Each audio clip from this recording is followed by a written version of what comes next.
from another planet? Is Janet from another planet? Is Janet from another planet? Is Janet from another planet? Is Janet from another planet? Is Janet from another planet? Is Janet from another planet? Is Janet from another planet? Is Janet from another planet? Is Janet from another planet?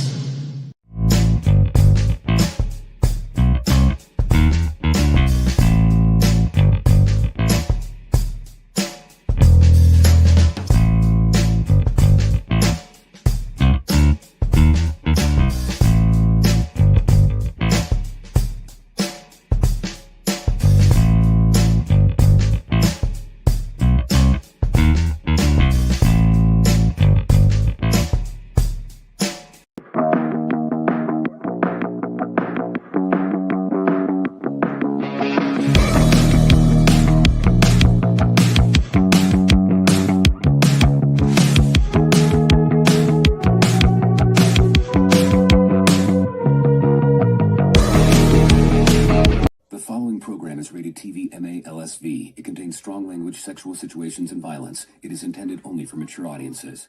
In case I get arrested in the middle of the stream. That's okay. And we start as Janet's talking about getting arrested. Hey, everybody. Of course, we're talking about the movie The Blues Brothers. One of my favorite films of all time from 1980, directed by John Landis with Dan Aykroyd, John Belushi. This is one of Janet's picks.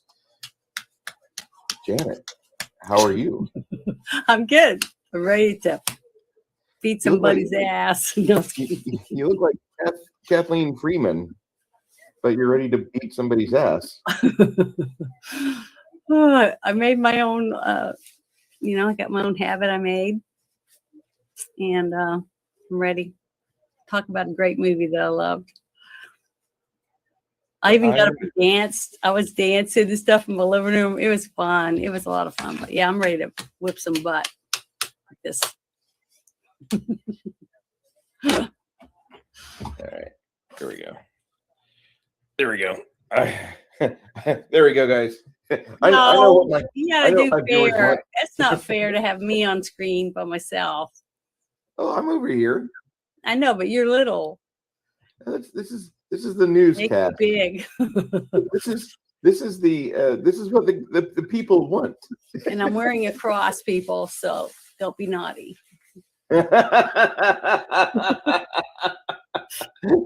How many more? And I am wearing clothes under this, so no imaginations either. How many more nun fantasies are going to happen, guys? Okay.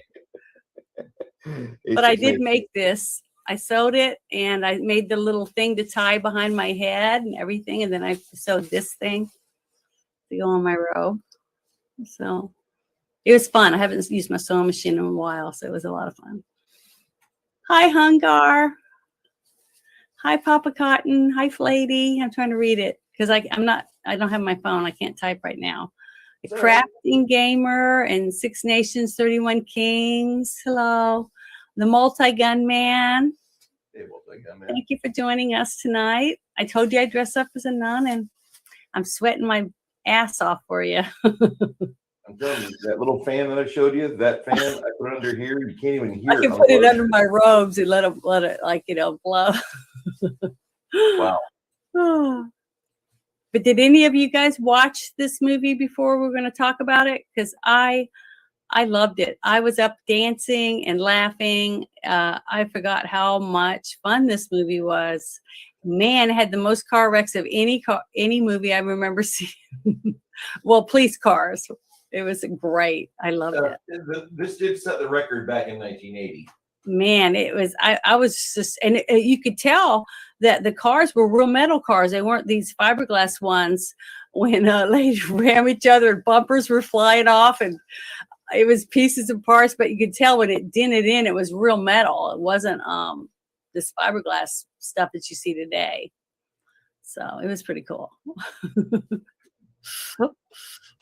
The whole setup of, at the beginning where, they're walking and doing the perp walk where he's leaving, get ready to leave. You don't know if he's going to death row or what's going to happen to him, That entire first 7 minutes. I know, to get to his all his items. I thought that was great too. And they were emptying the box out. That guy that was emptying this box, he was the same guy that I remember from American Werewolf in London, right? The doctor, so. Mr. Kessler, calm down, guy. It was the same actor. I think so. He sounds like Kermit the Frog. Mm-hmm. The guy handling everything. That's Frank Oz.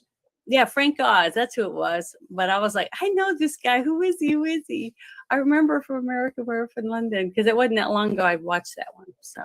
Well, this was back during a period where, like, all the directors that they were doing something, they'd ask their director buddies, "Hey, you want to earn a check this week? I got a 30-second piece I need to have somebody read off on script for the camera. You want it?" So yeah, the first 7 minutes of this movie, Papa Cotton's like, "Cannot focus. Y'all talking about something?"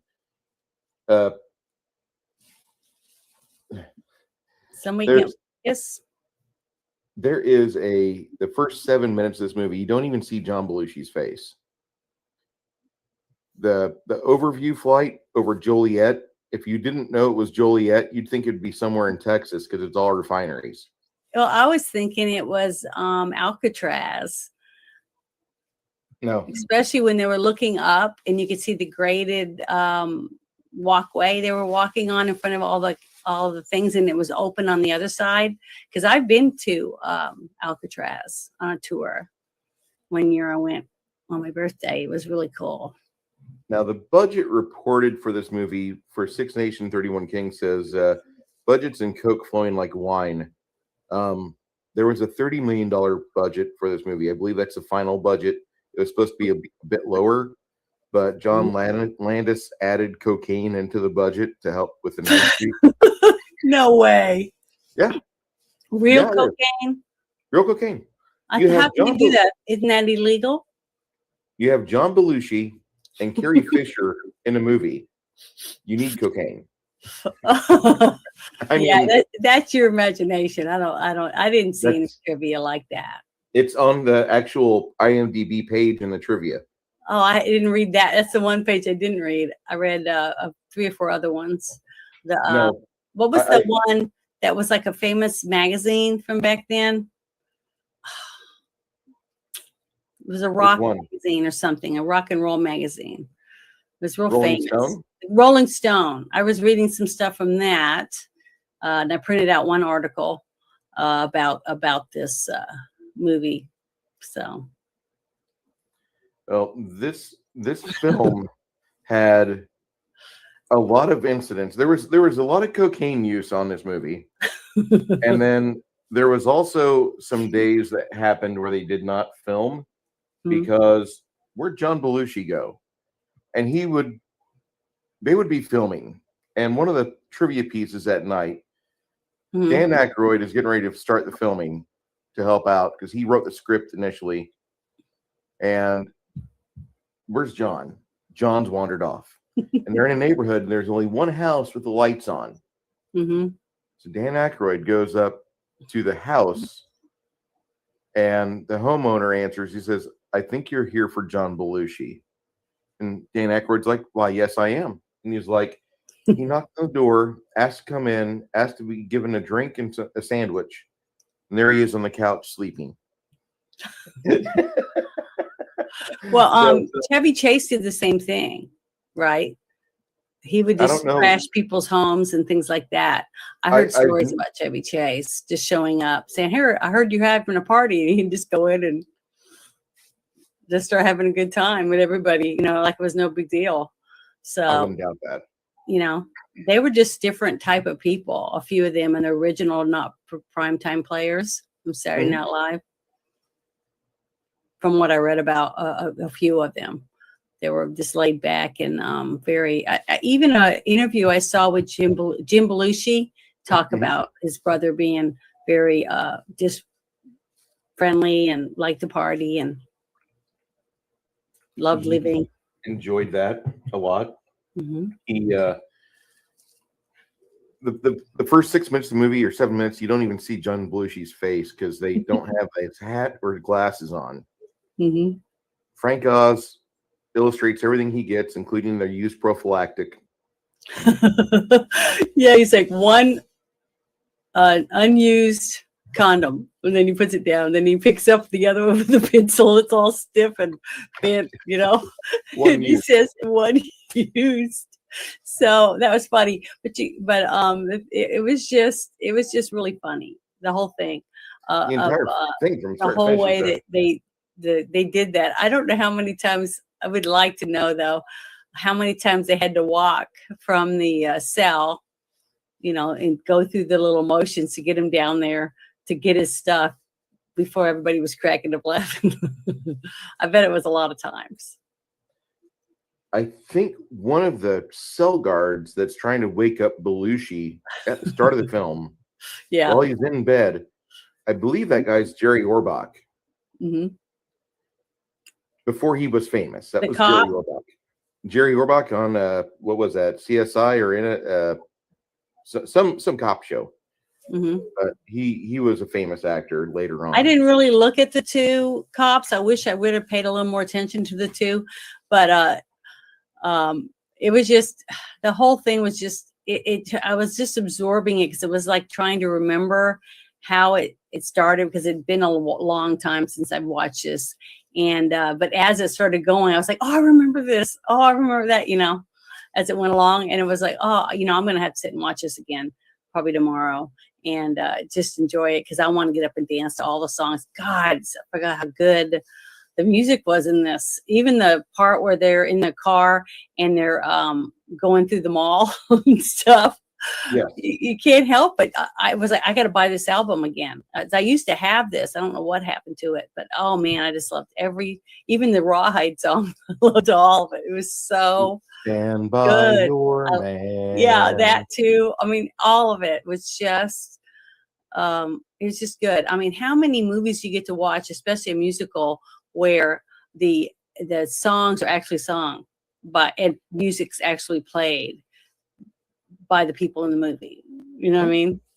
So I just thought it was great. I just loved it. It was just phenomenal. I just love John Belushi and Dan Aykroyd. I just think they're awesome and phenomenal. And then I didn't realize that Dan Aykroyd was one of the writers of this. Mm-hmm. His initial draft of the script was him and Landis, right? Wasn't it him and Landis that wrote it? Yeah, but his initial draft was over 300 pages, and then he put a Yellow Pages book cover over it to kind of poke fun at it. Yeah. Landis, they're like, Landis, do something with this. And so he made 147 or 157 page script after that. It was significantly reduced. Yeah. Well, you have to. I mean, it's just impossible. But he had a lot of visualizations in it, you know, and visualizations can be, trimmed up a lot to just set up the scenes or whatever.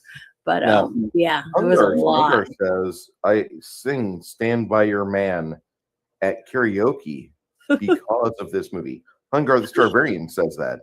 Yeah, I can believe it. I mean, that's another thing. I thought that one scene was really funny. I stopped it a couple times and rewound it.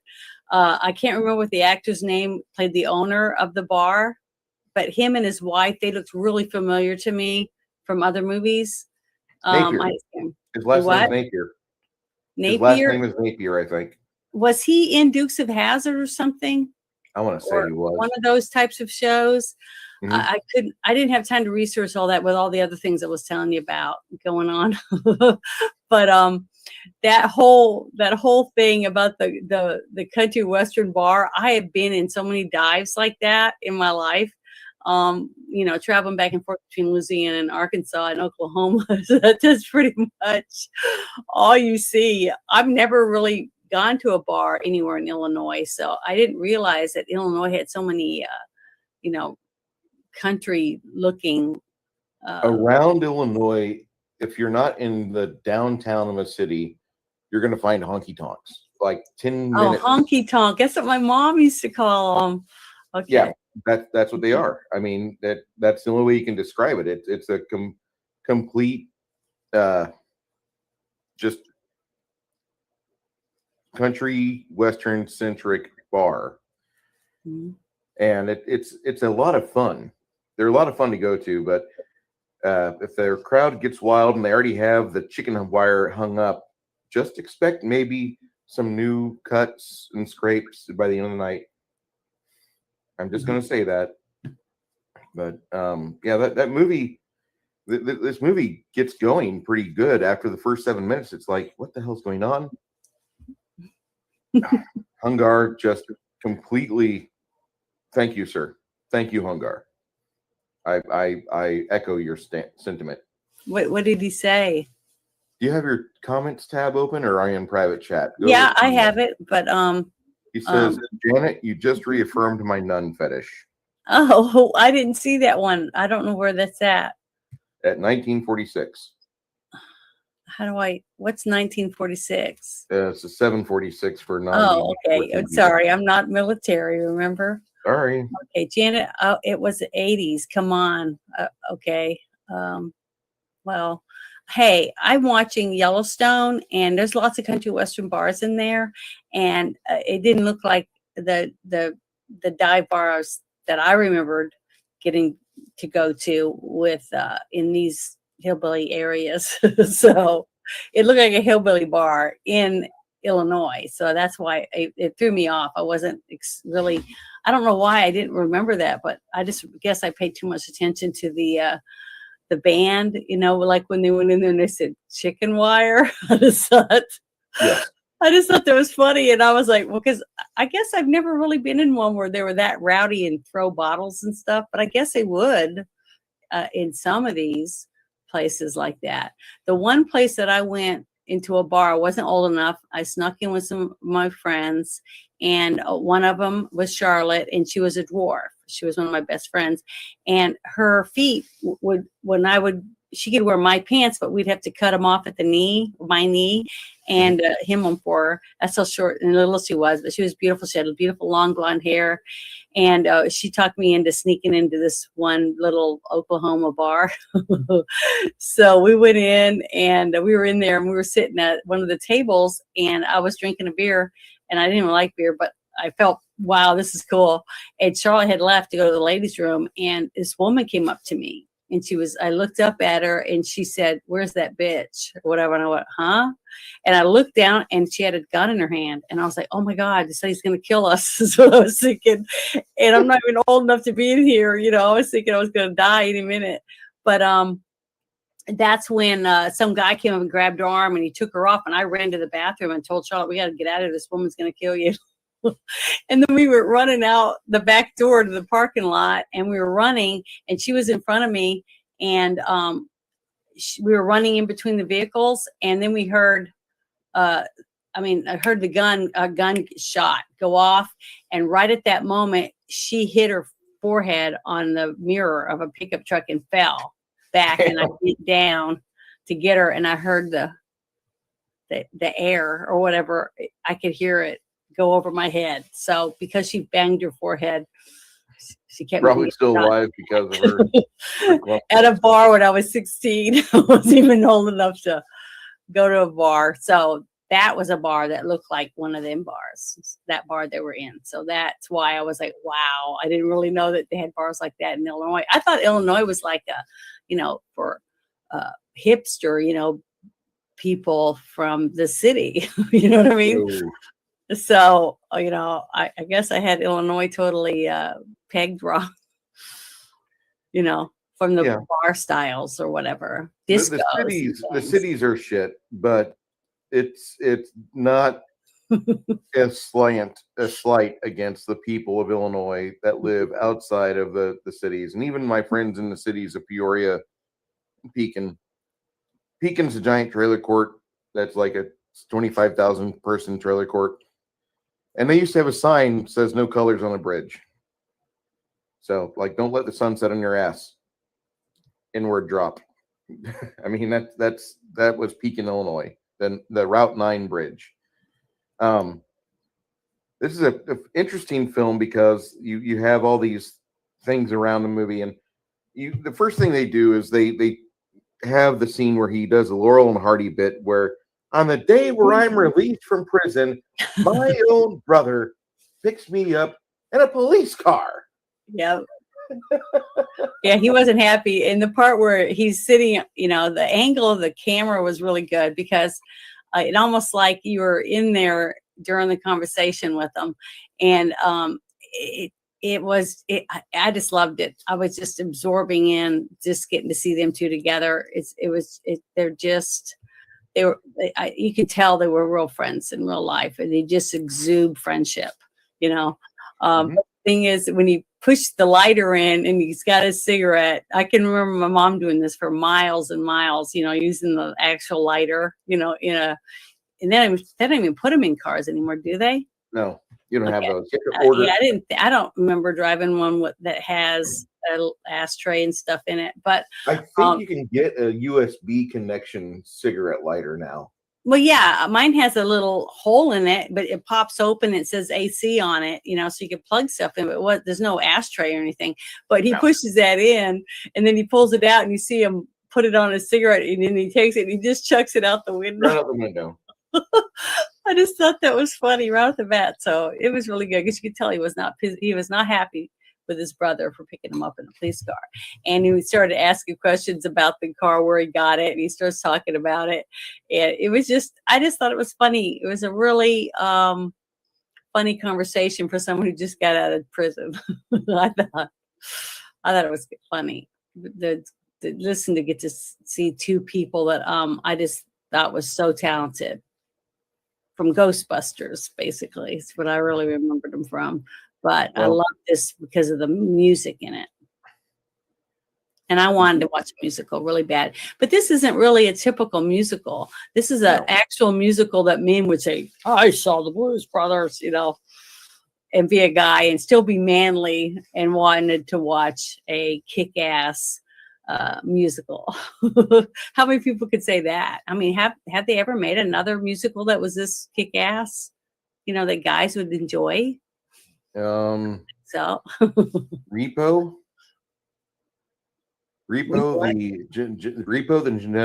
the genetic opera Repo. I've never seen that one. South Park the movie, bigger, longer, uncut, is the other musical. I have to classify. Well, that's a cartoon. That's a cartoon. That's totally different. I know, but it's totally different. I'm talking about a real life movie, not Grease. Now, Grease was good, but it was a movie more for women, I think, not really a man's movie. What about South Pacific? Travis asks for that. He says that was a good. Yeah, but when did that come out? That didn't come out after Blues Brothers. That was before that, right? I thought. Yeah, I'm talking about after Blues Brothers. Beside, Rocky Horror came out before Blues Brothers. Trying to think of some other musicals, but I can't think of any manly musicals that came out. I mean, Sister Act. When I was telling people I was making this, everybody's like, "Are you going to review Sister Act?" And I was like, "No, I'm doing the Blues Brothers." No, I got to say that South Park is the most manly musical since the Blues Brothers. Yeah, I mean, I'm not saying it. That was good too, but I'm talking about a movie, not a cartoon. Jesus Christ just Superstar. With real people. Jesus Christ Superstar. Was that after the Blues Brothers? I thought so. It was after. It had to be after 79 at least. Well, this was 1980, so yeah. I don't know. All I know is I thought it was kick-ass. You have the Blues Brothers 2000, which I refuse to watch or acknowledge. I didn't see that one. I've never seen it. I'll watch it whenever I'm like high on fentanyl. Or cocaine, yeah. Maybe in honor of John Belushi. They're making me watch Blues Brothers 2000. Please let death come swiftly now. I would say heavy metal. The first heavy metal is a pretty good. It's not a musical. Though. What about the Who? The Tommy? Was Tommy, it called the Tommy? Who? When did that one come out? Oh, that was 74, wasn't it? I don't know, but I remember one of my sisters getting to go see that or sneaking to see it with some friends of hers. One of my oldest sisters, yeah. I don't remember how old she was, but she got in trouble for it because she got grounded. So Tommy was 1979. There's two movies that I want to mention. You have Heavy Metal, which was like 1981. Then you have its sequel, which was in 1999, Heavy Metal 2 or Fact You or Fact 2 or something like that. But both of those movies have music as part of the intricacy of the movie. Hey, Hungar, I hope you have a good night. Go ahead and watch us tomorrow. We're going to continue this tinted conversation as we go from trivia back to the movie to trivia. Back to the movie. sorry. That's how I flow. That's fine, Janet. I'm not a pro. The first part of the movie, though, like he gets in the car and he's complaining about how he's in a cop car, throws his cigarette lighter out, and now he's got his glasses on. There's only one point in the movie where he takes them off. Yep, and he's all dirty. But he doesn't take off the hat. Once the hat's on, it stays on. And so they're discussing all this. And so Elwood decides we're going to punch it, go across this bridge. That ship going underneath the bridge, that's like one of the last voyages it made. That thing was on its last legs. Yeah. It's actually detailed on the trivia page for IMDb. The IMDb trivia page for the Blues Brothers is fucking great and amazing. I wished I'd looked at it, but I didn't. I always think that, that they probably won't have very good stuff on there. At least a few times I've looked, it was like, eh. So I just don't use it. I usually go to Rotten Tomatoes and a few others and just look around. There's one other movie that's a lot. You have The Wall, which is a drug-induced musical. That's right, Pink Floyd. Yep. And you have the Doors. I think the Doors movie came out too. That was after, but I didn't get to watch it. I don't remember getting to watch the whole thing. So, but the one with Queen, about Queen, that came out recently. Yeah, Bohemian Rhapsody. Oh, it was. I just really loved it. It was really, really good, I thought. But this movie was really good. But yeah, that scene where when he's telling his brother he's got to go see the penguin, that was. You told her you'd see her when you got out of jail. I did, so I lied. Yeah, so I lied. Oh, and so funny. They go and they see the penguin, and there we have you in your lovely outfit. Hungar says, "Janet, that looks horrible. You take it all off right now." Little hearts and eyes emotes. Yeah, I can see that. I'm looking at it right now. Okay. But yeah, it's funny. But he's already left now. Yeah, I think he's leaving. He needs to sleep. This is his usual bedtime. Man wakes up very early. And the penguin, played by Kathleen Turner. She was, if you watch old movies, she's Jerry Lewis's like sparring partner in most of his movies. And she was also in, I guess, the sequel from what her IMDb page says, but she did a lot of Jerry Lewis movies, like 11 of them. Yeah, my mom loved Jerry Lewis and Dean Martin. So we have that, and she's got a very stern demeanor. The penguin is, Miss Sister Mary Stigmata is not the woman that you mess around with, much like Janet. But she was dressed like a Mother Superior because she had the white thing that went around her face and everything. Yes. Oh, I didn't make mine like that. I wanted mine to be more of just a regular everyday nun. It's not a Mother Superior. Nun. So, but I think it turned out pretty good. I was really happy with it. So the thing is that when they went in there to see her, and the door shuts by itself, it's a very like eerie And close the door. yeah, I thought it was really, really, really funny the way they did that. And when they go into her office and she's like, "Have a seat," and they're looking around chairs. I forgot how funny that was. There are desks for little children, Uh-huh. and then they sit where they're at. Yeah, you see Dan Aykroyd get in one, and really simply, like, because he's tall and slim, and then you see John Belushi get in, and he's like wiggling his way in there because of his stomach. I just couldn't help but laugh. I just thought it was so funny. And then they're hobbling over there. Instead of getting up and dragging the thing over, they move over like two little kids. I just thought it was funny. I mean, I laughed. I thought they were really funny. It was very comedic to me. I think everybody that watches that scene cracks up because they understand what it's like to be in one of those terrible chairs, one of those terrible desks. Mm-hmm. And here's this woman, this battle axe of authority, telling them how they're going to behave in her office. Mm-hmm. And but when she says she humbles herself in front of them after being their tyrannical boss basically over them when their whole childhood, or most of their childhood. And she knew they had a fear. She had put the fear of God in them basically. And that's what the whole premise was to me, by the door closing and, behind them and all that stuff.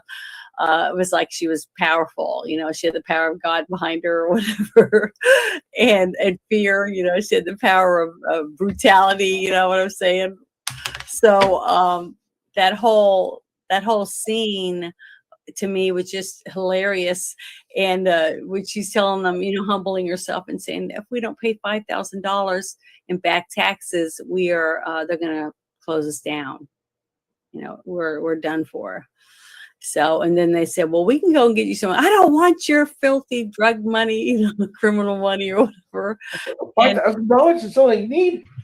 Yeah. So, but so she was basically wanting them to help her, even though legitimately help her, not like go and like grab some dope money, but legitimately God gave you. Struggle to give us what we need so we can stay open. And I thought that was that in a way it was kind of sweet and endearing, because even though they struggled and through their childhood, she was basically their only parent, a person to really take care of them. And Cab Calloway, I guess he was the janitor or whatever for the school. Yeah, he was the custodian.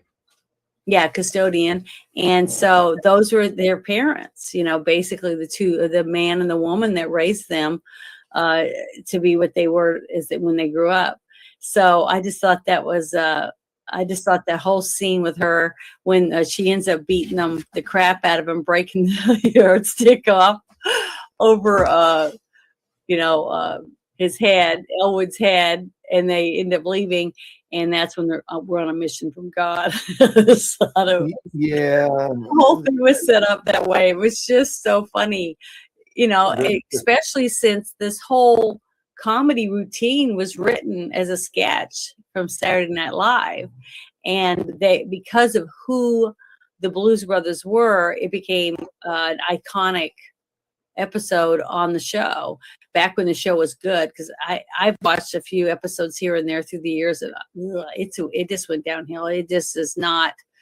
Anyone that's watching Saturday Night Live, is it even on today? I mean, I don't know, but anyone that's watching it today have no clue what real talent is for a show like Saturday Night Live. Compared to what the people, like the older people from whenever it was. I don't even remember the years. The first or the 80s. It was in the 70s, I guess, when it was the original Not for Primetime Players were on there. And I think Mr. Bill started coming out in the 80s or something, the Mr. Bill show. You mean Little Puppet? Yeah, the little guy or whatever. Yeah. But then there was a few others they kept adding on there that were pretty funny. So, but they became famous and just left the show. So they had to fill in the gaps. But the writers and everything on there back then were the reason why Dan Aykroyd, John Belushi, was it Chevy Chase? I'm trying to think of all the others. Steve Martin, Bill Murray. Curtin. Was that Jane one of Curtin, them? yes. I mean, because the Coneheads, they made a movie called The Coneheads too, didn't they? 1992 or 3. Dan Aykroyd and Jane Curtin, and I'm trying to remember what the girl was that That played. was Winona Ryder. Okay, yeah. So so many iconic comedy actors came from the original people that started on Saturday Night Live, because there was actually talented people back then and writers that were talented to show the actors the best comedic parts of themselves, like John Candy, and a few others. I can't remember all of them. Steve Martin was on there once or twice as a guest. So they had a lot of good people was on it. more of a SCTV guy, but that's just me. But the thing is that Dan Aykroyd and John Belushi were just so talented, well-rounded, not just at acting, but also at singing. I mean, they're the reason that put the whole, made it into a real band. Were able With real to albums. I used to have records. And Dan Aykroyd could actually play the harmonica and stuff like that. So, yeah, I had a friend that was wanting to do this, but he was from England, so I was going to have him. He wanted to know if he could come on the show and play his harmonica, and I really would love him to, because he's so talented. But our time difference. Yeah, remember I sent you a message. He's like 6 to 8 hours ahead of us. Okay, well, if he's in the chat, I haven't seen him in here, so. Okay, But if he did, I would definitely bring him up. Yeah, because he's really, really good. I've heard him play 5 or 6 times, and he's just excellent at it. After they get done talking to Sister Mary, I almost said Sister Mary Elephant. That's a reference for those of you that listen to Cheech and Chong. You see them in the basement talking to Cab Calloway, who's playing Curtis in this movie. This is the final film appearance for Cab Calloway in any film. And it wasn't until 94 where he passed, but boy, that was a sad day. No, it was before that, I think. But this was the final film appearance of Cab Calloway. And his big claim to fame is talking about or singing about Minnie the Moochie. Yeah, Minnie the Moocher. Yeah, was really good. He was so talented. But just getting to see a lot of these iconic jazz, people, blues magicians and stuff. It was just, it was so nice, because I love blues. I love jazz. I love that type of music. It's very, to me, it's very, you can't help but want to sing and dance to it. It's just so soothing to the soul, I think. It just, I don't know. And you can pretty much listen to it, whether you're happy or you're sad or anything, because it just, you cannot listen to it and not feel better. You know what I mean? It just puts you in a really good mood. It's just a wonderful music. I just love it. It's this movie has a lot of soul to it, and I mean that on a multiple. That is a double entendre, but there's multiple layers of soul in this movie, and you'll understand that as it really gets going. They talk to Cab Calloway, and he educates him. Then Aykroyd says, "Thank you for showing us into jazz and blues, and showing us, music when we were younger, and And Cab was like, "That's great, but you guys got to do something, because we're getting ready to get closed." And so that's pretty much when they decide, like, the only chance for us to do this is to put the band back together. And that's when his brother Elwood pulls out that pack of cigarettes, the cardboard pack, and he's got all this stuff scribbled all over it. Yeah, it's the last address of these guys. Yeah, Yeah, and that was kind of funny. And his brother's mad because he was like, all I asked you to do was to keep track of everybody and blah, blah, blah. And he says, well, what was I supposed to do? Not give you something to, live for, look forward to, basically, which was, true if you think about it. And you have a sibling that's in prison, and you just didn't want to make him feel bad, because that's when he said, did any of them even go see you in the pen? No. So those guys weren't the type of guys to write a fucking letter either. Yeah, that's what he said. He said they're not the kind of guys that would go get all sentimental or whatever else. But it was so cool because as he went through, or they all went through to get everyone back, and you got to get to see little individual personal interaction between the Blues Brothers and the person they're trying to get back to join the band again. It was funny because it really gave you a sense of friendship between them, and that you could tell that they had a little bit of, oh God. They love music though so much, and playing with them and being together, the sense of kinship, because they loved the music so much and performing together, that it was worth the little bit of headache that they knew they were going to get in if they got around Jake. Jake was going to bring them down. But, it was worth it to them to go through with it, even though they knew that probably wasn't a good idea. But you could tell that they seemed like, 3 years earlier, they were all having a great time together. Well, they also get the information to go over and see the preacher, Reverend Cleophas James, at Triple Rock Baptist Church, played by the lovely and enigmatic James Brown. James Brown was doing that.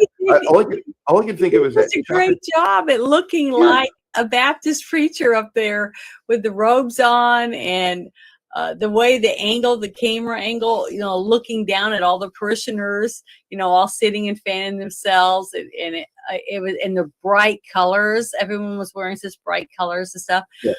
It was so authentic to me, because I got to go to a couple of really good Baptist churches like that growing up with my relatives from Oklahoma and Texas and Arkansas.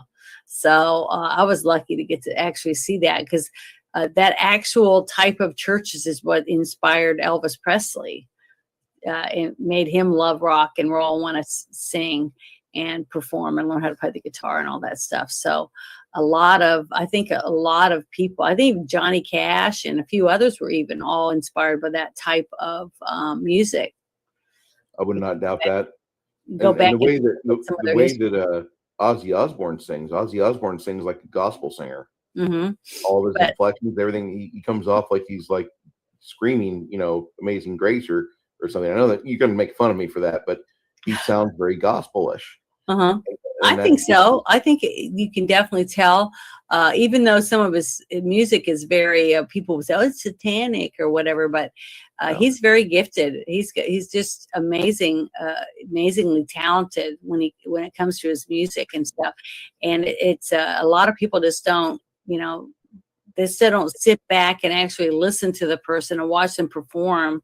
Especially, that's what's the difference between seeing them in a music video or just hearing them sing one song that's on the radio compared to watching them live in a concert. It's just the raw talent that you get to witness when you get to go see some of these people when they perform. It's just awesome.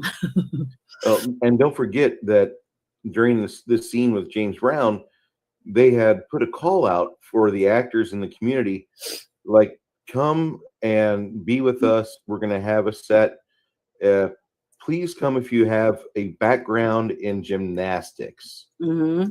And so they were doing all sorts of things with a trampoline off scene, but you got to see that with all the guys reaching the heights of the second story. Uh-huh. They're in the middle of the throes of getting their tongues. Have you ever gotten to go to a black A black church? Baptist church like that. Yeah. I mean, it's really like that. Well, I'm not talking about the gymnastic jumping, but the entertainment of the singing and the way that they're all like, putting their hands up and praising God and just sharing their feelings and their joy for Jesus and God. And it's just so inspiring, how anyone can leave any of those churches and say, "Oh, I fell asleep during the sermon." You don't. Never hear people say So I fell asleep exciting during the sermon. and energizing. So when you leave, you're like, "Let's go. We're going to go out and we're going to go door to door." That's how you felt when you left, because it was so inspiring. I loved it. I wanted to go to church when there was a good church like that. After they leave the church with Shaka Khan and James Brown. Funny fact, James Brown got separated from the driving caravan. He's driving a Bluesmobile. And he goes out of his way, miles away, with the Bluesmobile, and he ends up in Spring Valley, Illinois, where he gets pulled over and detained. And he's trying to get in touch with somebody, and he finally gets a hold of the assistant director, and the AD is pissed because he got separated. How do we get the car back? They're more concerned about getting the damn car back than Mr. James Brown. Okay. Now, they weren't, there was not a real problem on set because of this. It was just that they're moving stuff and James Brown's there, giving extra days pay to help with logistics. And that was something that you usually see in terms of like moving a set or whenever you're doing something. If you've got a background in logistics, do you have a driver's license? You're suddenly more than just an actor or gaffer or doing whatever else. Yeah. After all this is done, we're packing everything up, and you're going to help us drive that vehicle, and then we might round trip and pick up another vehicle to take over here. So after they have the I feel good moment at the Baptist church, that happened in real life. And in the movie, you find out that this is Jake and Elwood head over to this transients welcome men's hotel, and it's not really, it's my bedroom. It's like the bedroom I'm in right now, but it's a full apartment with a stovetop, a part of a refrigerator, not a full refrigerator, a single bed, twin bed, and a chair. Or two chairs, because there was, depending on what angle they had a chair over near where Elwood was, where he sat down next to his brother while he was asleep on the bed, and then there was another little like stool over by the little hot plate in the refrigerator in the window. But before they went in there, they were out in the street, and that's when Carrie Fisher appears with her weapon to take them out. And through the magic of movie magic, Carrie Fisher fires 5 rockets from a 4-barrel rocket launcher. Where has she got a 4-barrel rocket launcher that fires 5 rockets? It came from her brain, because she was so pissed and wanted him dead. We don't find out about that until later. Yeah, but you see who it is. You see that it's Carrie Fisher, but you don't know why she wants him dead. But boy, she's out to kill him. She tries. God, but it's funny that when every time that that happens and everything's collapsing, you see the bricks and stuff tumbling down from the doorway and the doors falling apart and everything, and they just stand up and dust themselves off like that happens to them every day or something. That's what's funny about it. It's the way they react to all this tragedy and explosions and bullets going off, and they just act like, it's Chicago. It's normal. They're not in the real world. They're in some sort of twisted version of reality where they can have a collapsed building all around them, and they get up, dust themselves off, move the brick off my knee, and help me up, and then they just get going. It's time to start their day. And that's why it was so funny. Is like, it was like, to them, it was reality. It was their reality that this is how we live in Chicago. It's a normal, people try to kill us all the time, this type of thing. And that's why it was so funny to me. It was like a woman sitting in a car, very attractive woman sitting in a car, and she's shooting rockets at somebody on the street, and nobody flinches an eye, no one bats an eye. Even when the police later show up and the door's all blown off and everything. And then when they go up and they go, John Belushi and Dan Aykroyd go in, you see the smoke billowing out of the hallway into the room, and everybody's sitting in there playing cards and dominoes and stuff. They don't even give a crap. I just thought that was hilarious. I couldn't stop laughing. That's amazing that happens. And I think it's one of the best parts of the film, because that's where you realize this is not reality. Yeah, it's definitely not real. The last thing that happened before they retired, they were getting pulled over by the cops, and the Elwood's like, I hope they don't have SCMOTs. Yeah.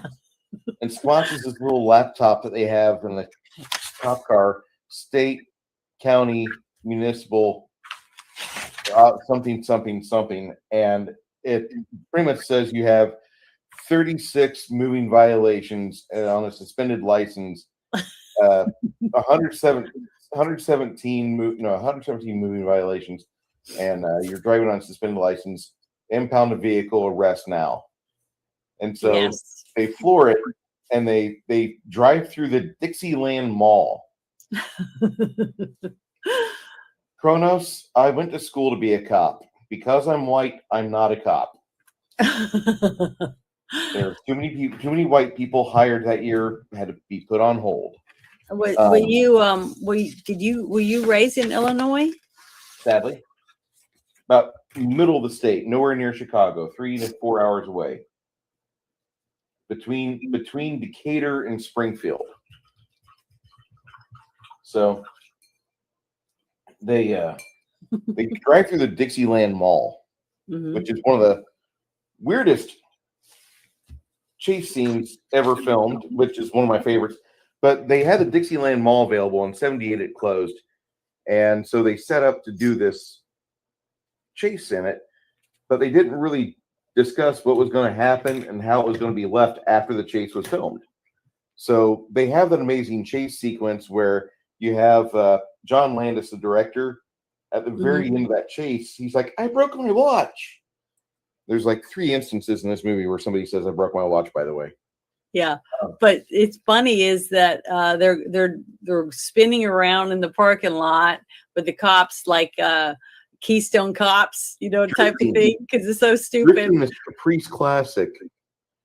Yeah, they're getting chased, and then Elwood says to his brother's like, "We need to get us out of this parking lot." And he goes, "You want out of this parking lot? Okay." Yeah. And that's what he right for the building. Just goes right through the glass, the big glass window with mannequins and everything in it. And I just thought that was funny. It's because Elwood was so simple, he was so everything pragmatic. He said was short. It was very a short sentence and replies. And Elwood did all the, he did all the talking, and not Elwood, but Jake did all the gabbing. Making up whatever elaborate story he needed to cover his tracks.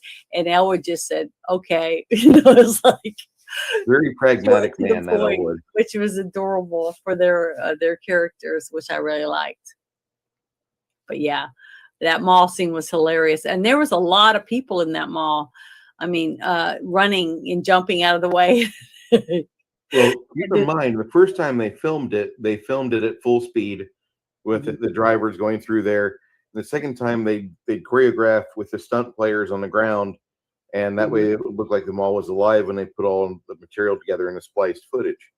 Yeah, because you saw big groups of people. As soon as the cars went past, they all come running out looking like, what's going on? So they added a lot of people after the cars went away. And I'm sure that was because for safety purposes, not to hurt all the people or get hurt. This ball's got everything. Yeah.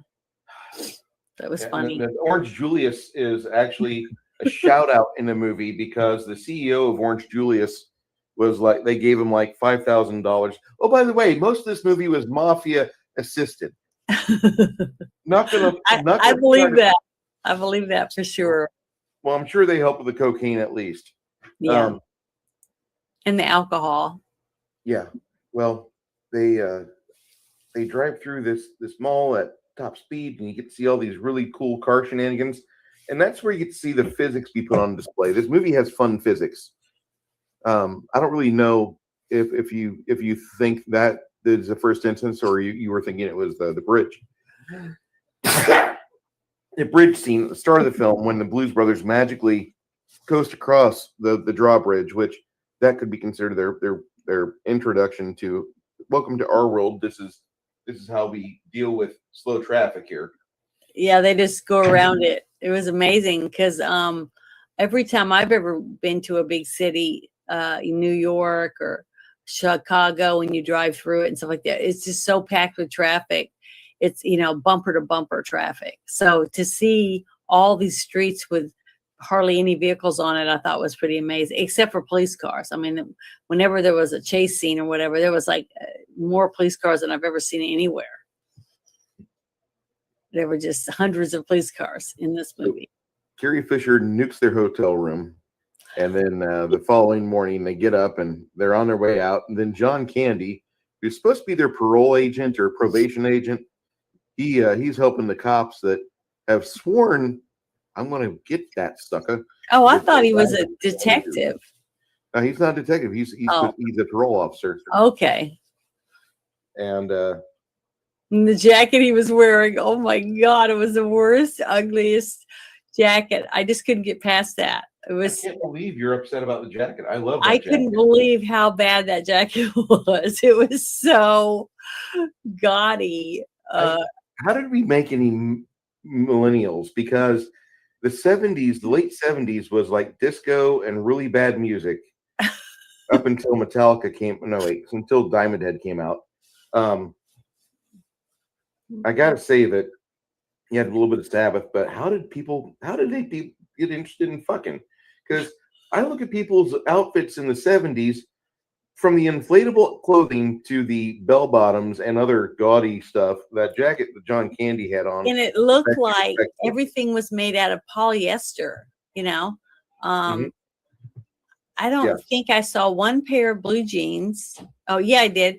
I saw a couple of pairs of blue jeans in the country western scene, because even the guys, the good old boys, when they got out of the RV, they were all wearing polyester shirts and pants and stuff.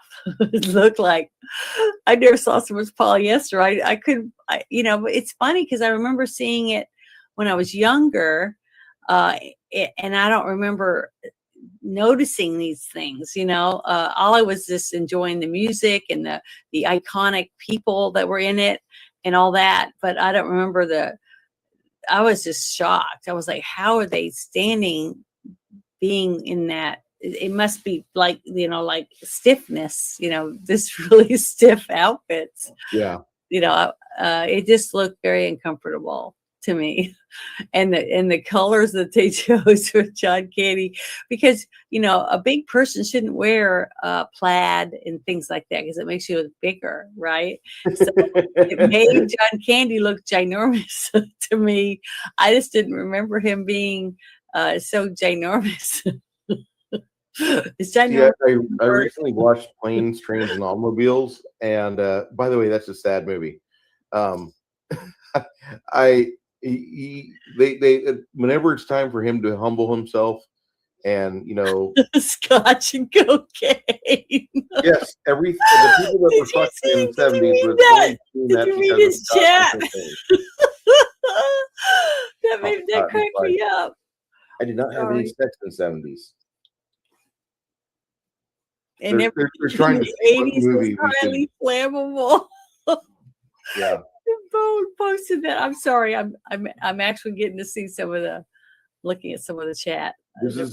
Ever since I showed Janet a neat trick on here last week, she is loving the streams because she can watch the chat now. Because I'm not having to look at my phone all the time. I'm actually able to figure out I can read it right here on this screen. on the It's a live review that I now. didn't realize.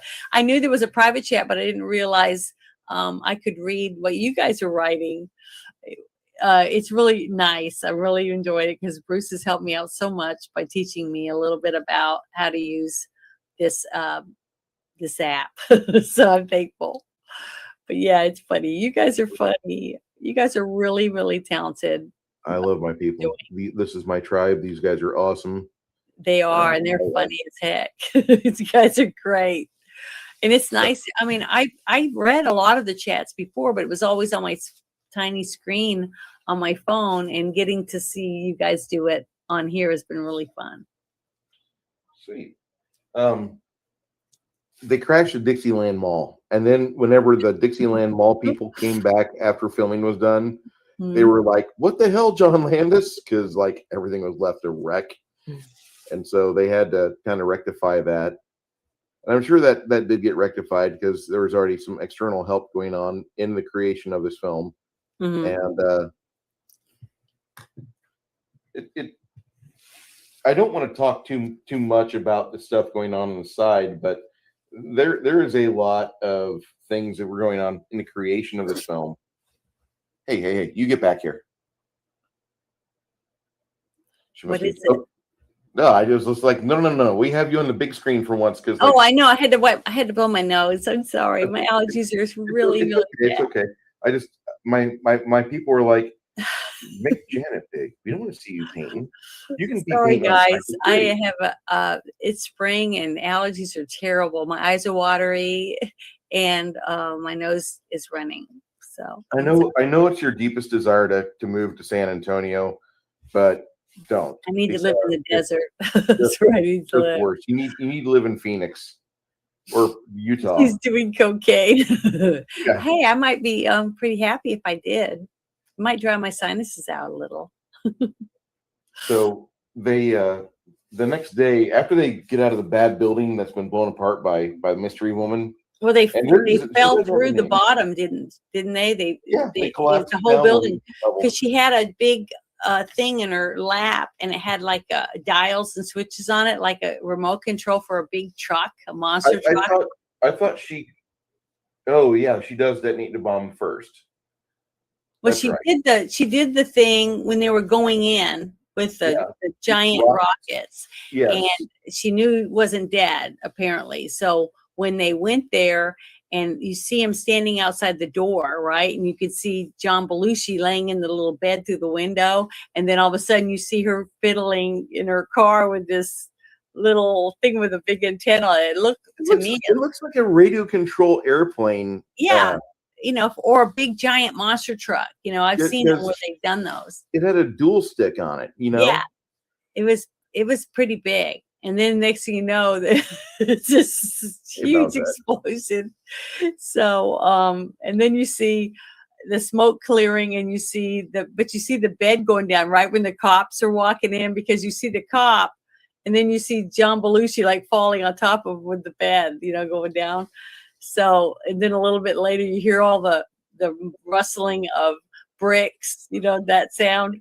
And then you see him standing up, and they're like dusting themselves off again. All right, time to go to work. Get up and walk off.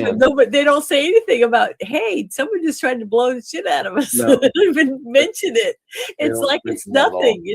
That's funny. That comedy was hilarious because they're just nonchalant, like, oh, everybody tries to kill you in Chicago or something. I was laughing my butt off. It was so funny because I had forgotten how funny some of that stuff was. And then they just go on like it's no big deal. Let's go and find somebody else in the band. It was great. And then you find out Elwood's got the names on this like inside folded cigarette, and he's like got everything scratched in there. Marlboro Reds. It's faded from use.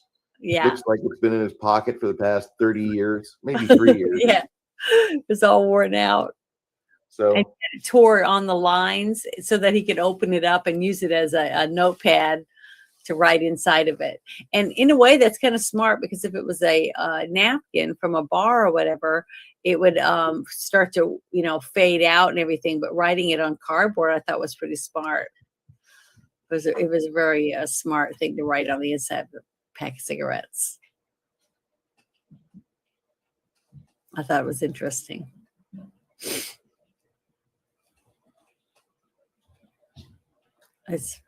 Are you still there? I'm still there. I just haven't Okay. something.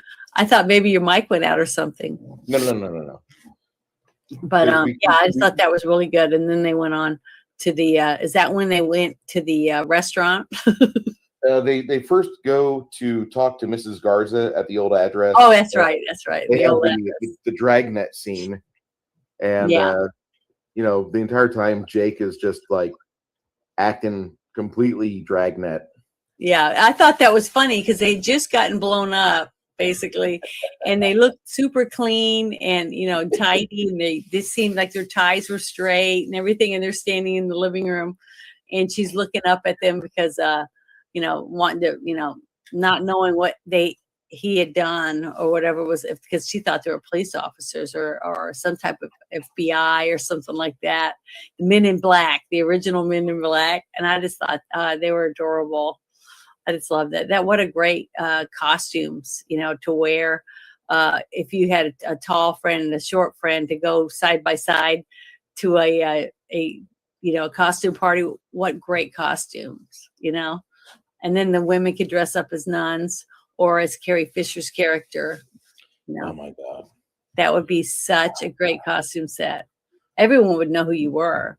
Now everybody would call you Men in Black because that's basically where they got that iconic look, I think, because that was the Blues Brothers. They go to this hotel where Murph is with Murph and the Magic Tones, and it's like the most sad sack hotel cantina in existence.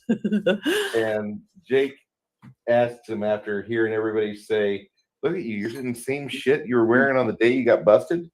And Jake's like, "We're putting the band back together." And they rebuff him. He's like, "Have any one of you played a gig as good as what the Blues Brothers did?" Yeah. And that pretty much like sells it right there. Mm-hmm. And they're like, "Jake, we can't trust you." And so Elwood's like, "Now you guys know that he was in the pen because he was trying to cover for all of you, right?" And that's the story they stick with throughout the entire film, which I always find funny. That he took the dive for them. Basically. Yeah. He went to prison for them. So I thought that was really funny because we don't know whether it was true or not. I'm pretty sure it wasn't true, but that's what he told them. So, well, it could be true because Elwood seemed kind of honest, he seemed like the one that was more honest. Now, if Jake had said it, then I probably would have believed that it wasn't the truth, that it was. Let's also remember Elwood was the one that had the briefcase with everything ever needed, including at the hotel when he walks in. Cheese Whiz turns to him, and the guy playing Cheese Whiz is a lifelong makeup and special effects prosthetics guy, and he looks over at Elwood. "You get my Cheese Whiz, boy?" And just out of nowhere, where did the fucking Cheese Whiz come from? Yeah, I thought that was funny. And that's when I said that's when the smoke was billowing out of the door. Yeah.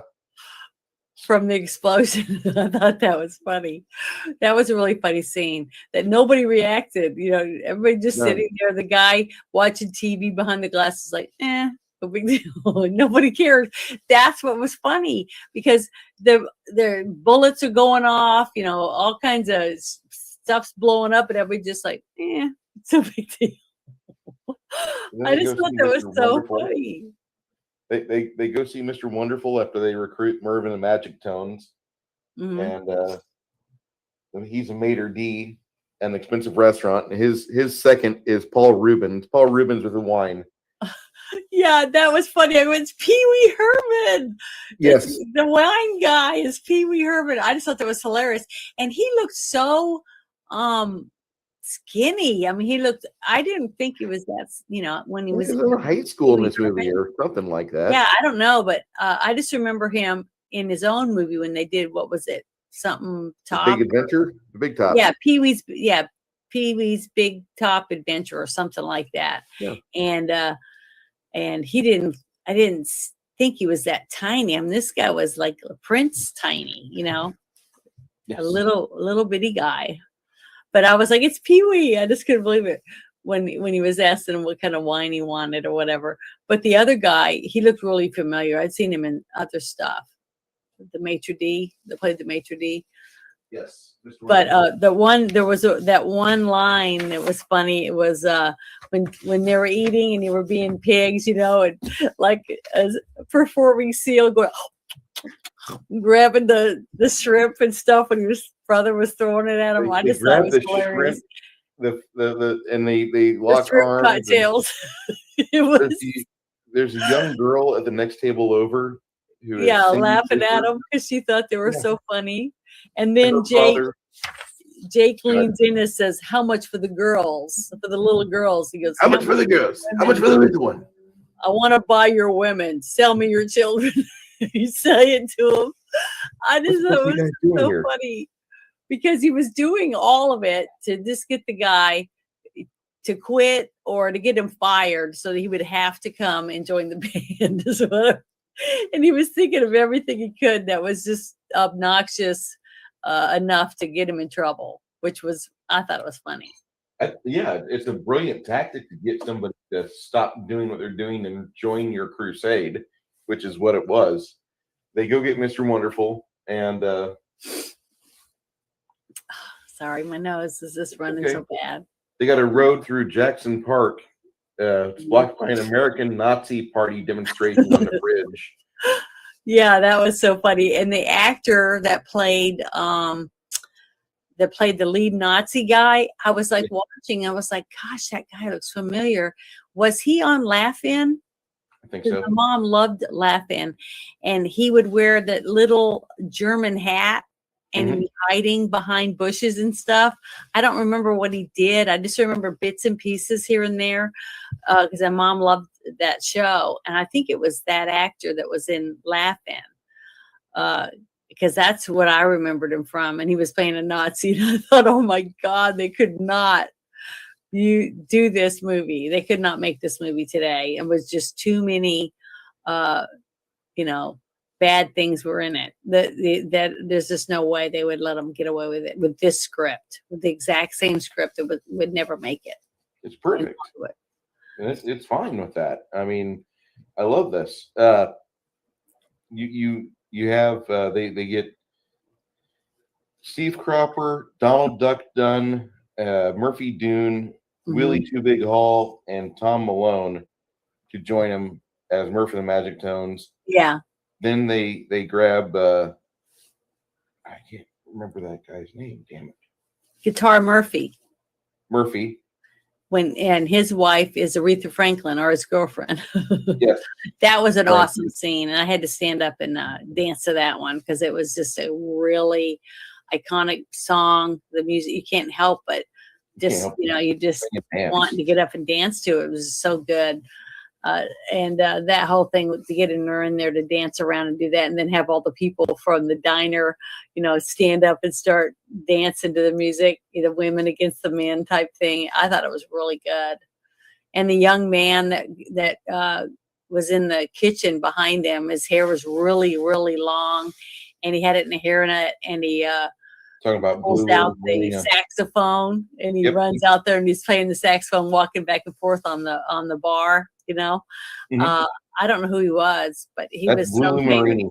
Yeah, he was good. I mean, he was. The saxophone was just great. I mean, the music was just freaking awesome. Lulu and Guitar Murphy were amazing in this film. Yeah, all of them were good. But, Mr. Fabulous is played by Alan Rubin. He was a maitre d' at the Chez Paul restaurant.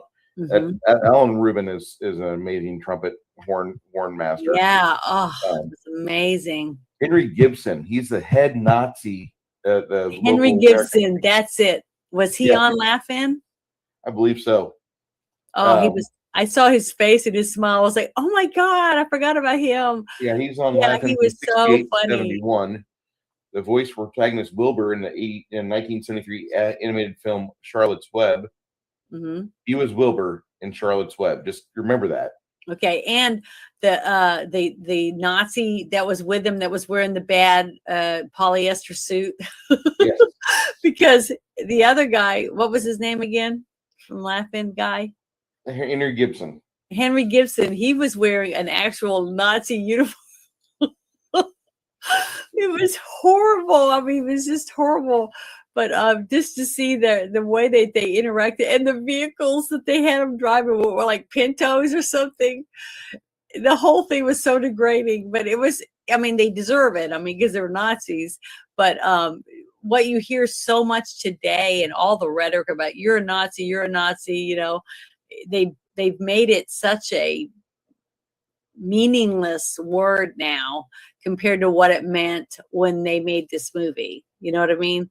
Because back when they made this movie and the way they portrayed them, they were white, racist Nazis, basically. You know, and they're up there doing their whole speech, you know, with all the people yelling and screaming across the way from them. The cops are all fighting the crowd to keep them away from them, to protect them, you know, because that's their right to be able to be out there and say all these horrible, hateful things because of freedom of speech, basically. So, you know, it was kind of. We would get canceled if we played that speach that he says. Yeah. Oh yeah, definitely. Oh my God. You would lose your channel if you played that speech on because I had the DVD of the Blues Brothers DVD. And do you have the extended scene, the extended version, or the regular? I'd have to go get the box. It's in the other room. Okay. I watched it in there on the big TV because it's a big television. But Okay. I mean, it was just, I was just shocked. Some of the stuff that was said in some of these, but that's why after that speech and everything, and then you see them all waiting in line, and they're in their little police car waiting, and there's like, what's the holdup? You know, and that's when they said, oh, it's the Nazis. That's when he said, basically they said, fucking hate Illinois Nazis. Yeah, we hate Illinois Nazis.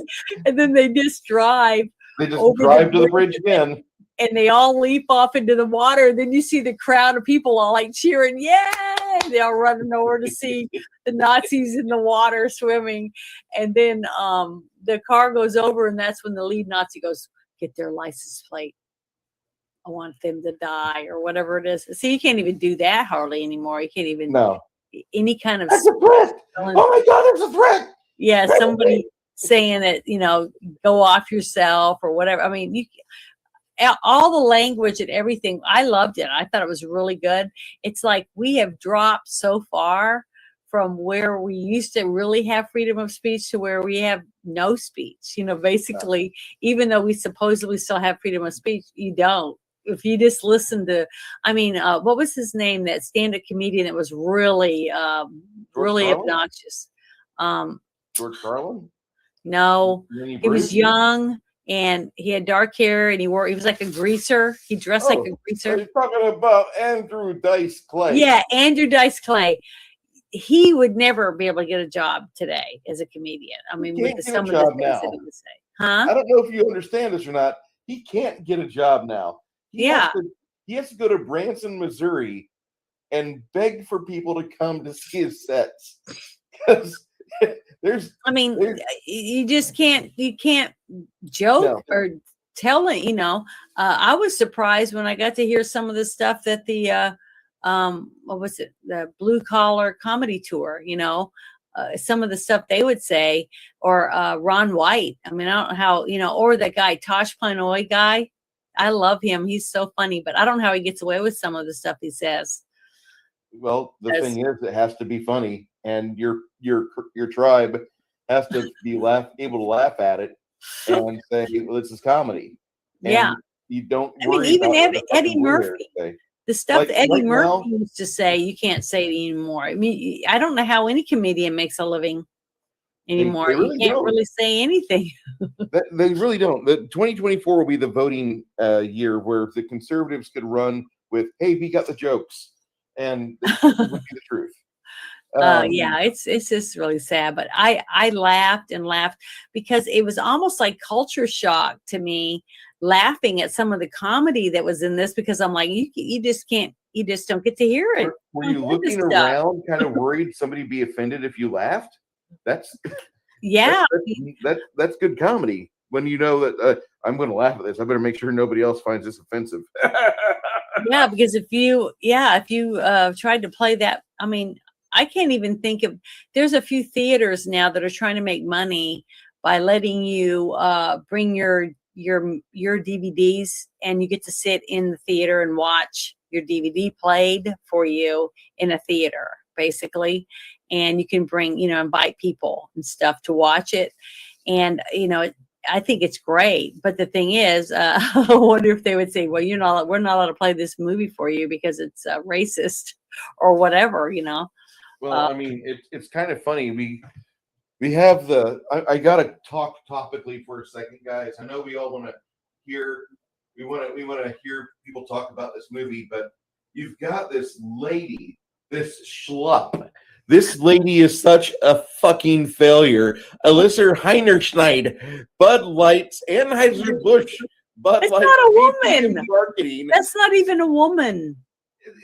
I don't think she's a woman, because have you seen this? It looks like Leah fucking Thompson. She looks like a fucking transgender swimmer. Can you see this? Oh, that's that one. I haven't seen it. I thought you were talking about the one from the Bud Light commercials. Oh, no. The Bud Light commercial is all this twat's idea. Oh. This fucking flag right here. So she sold her own vajayjay downriver for a pee-pee. Yeah.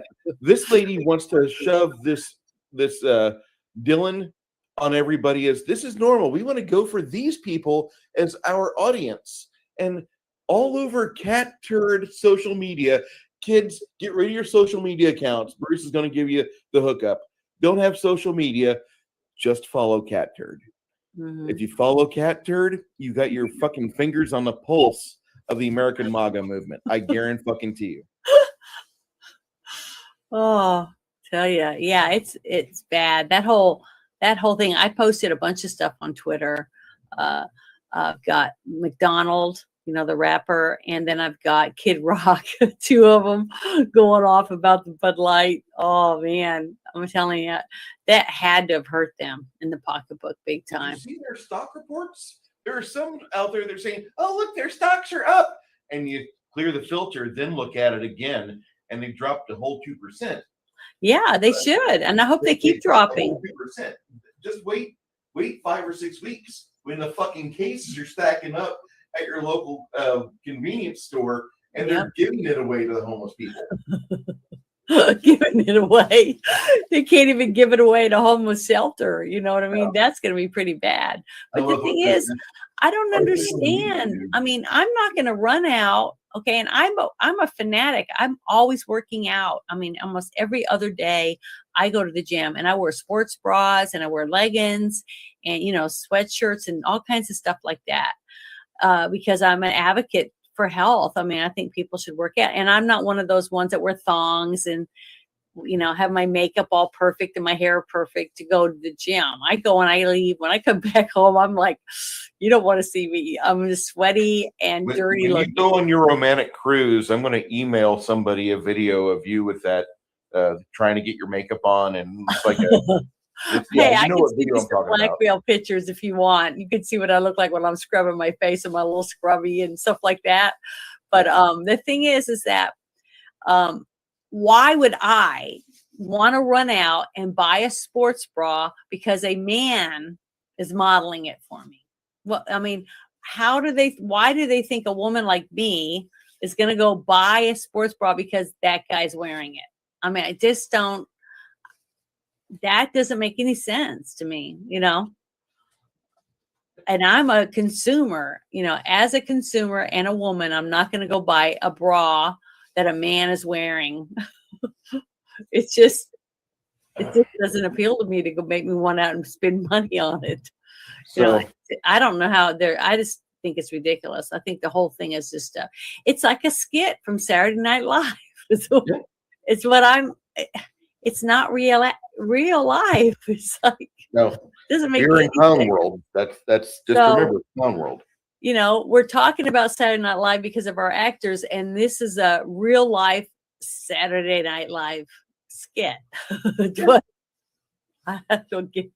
I just don't get it. I don't see how they think that any of that is advertising Bone, for the better. You know, I just don't.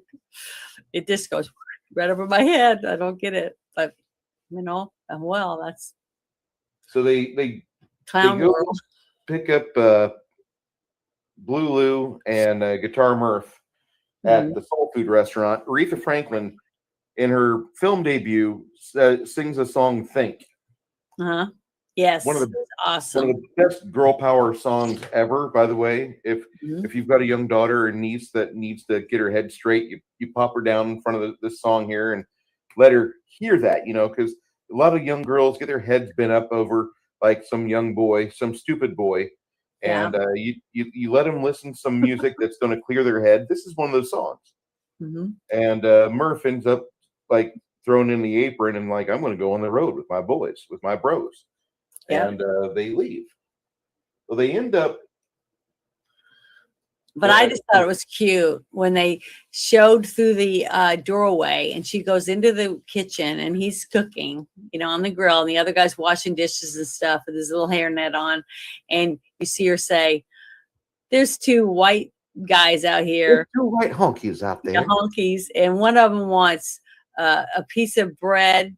Or toast. Dry white toast. Yeah, dry white toast with nothing on it. And the other one wants 5 fried chickens.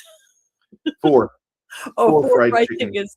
But and then he goes, Jake in Elwood. He runs out there. So apparently, and he was excited to see him. So you could tell that he was at the point in his life where he was tired of the humdrum every single day, working and sweating at a regular job, you know. And that he was ready for a change. So I just thought that whole thing was the build up to it, and then getting her to get to sing and dance with all the other girls, backup singers and stuff. I thought that was a really good scene for her. I thought she did a great job. And then she says, "Well, damn it," or whatever, when she when she realizes he left. So that was bad. But the scene before that, who was that was singing in the street? And then that's John Lee Hooker singing "Boom, Boom, Boom, Boom." Yeah, that was really section. The extended movie of this. After that scene, there's an argument. There's an argument about who wrote the lyrics going on, and in the extended version, that argument turns into a fisticuffs. Well, I didn't see the fisticuffs, so that I don't have the extended version then. But yeah, they did argue about, so and so wrote that song or something like that. It wasn't you, it was so and so. Yeah, the little argument after that. So I wonder why they put that in there. You know what I mean? I have no idea, but I found that to be kind of interesting food trivia for this movie. Soy-based Jeremy says, "Did you see Trump at UFC?" Okay, here's the Chad photo of 2023, guys. You got Mike Tyson, Kid Rock, Grandpa Rock. You got Donald Trump and fucking Dana White, who looks like Joe Rogan, by the way. Yeah, I thought it was Joe Rogan when I saw it go by on my Twitter feed, but it wasn't. Nope, that's the because I was like, Joe Rogan likes Bernie, so I was like, oh. Joe Rogan likes UFC though. So yeah, the 90s. Yeah, I really thought I liked Joe Rogan because I love cage fighting and stuff. I think it's very exciting, and I know that he was like into that, promoting it and stuff like that. And then when I found out he came out for Bernie, I was like, what a loser. I'm sorry. I just can't look up to somebody that would think that a person that hangs out with communists, that wants communism for America. But see, it's like I said, the elites that have money and that can buy beef and buy whatever they want. And just like I've said before, when you have somebody that makes $300 million a year, okay, and the government takes 50%, that's $150 million a year that you still get to keep and spend. does that mean your lifestyle is going to change at all? You know, $150 million a year, that's a lot of money. Your lifestyle is not going to change. You're still going to have servants. You're still going to have a private plane. You're still going to have all your houses. You're still going to eat steak. You're still going to have seafood and go on your vacation. But when you make $100,000 a year and half your money's taken from you, you're making $50,000, between $100,000 and $50,000, a huge change in your lifestyle, especially when gas is $6 a gallon, things like that. So, you know, those people like that can say, oh, Bernie Sanders, we need to feel the burn. With a man that didn't even have a job and he was 40 years old, you know, he's never had a job, you know, by the time he was 40. That is not somebody I would be listening to. So I don't even watch him anymore after I found out about that. I quit watching any of his shows. So. Steven Crowder's on Rumble now anyway. You need to watch Steven Crowder. And he's doing really good. He's got 2 million views a day. Yeah, I know. During his live stream. But and YouTube lost him because they were dumbasses. Yep. And I shouldn't say that because we're on YouTube, but so sorry, they go to Ray's Music Exchange in Calumet City, and they. Oh yeah, this is when Charles. they get to meet Ray Charles, and he's selling them instruments.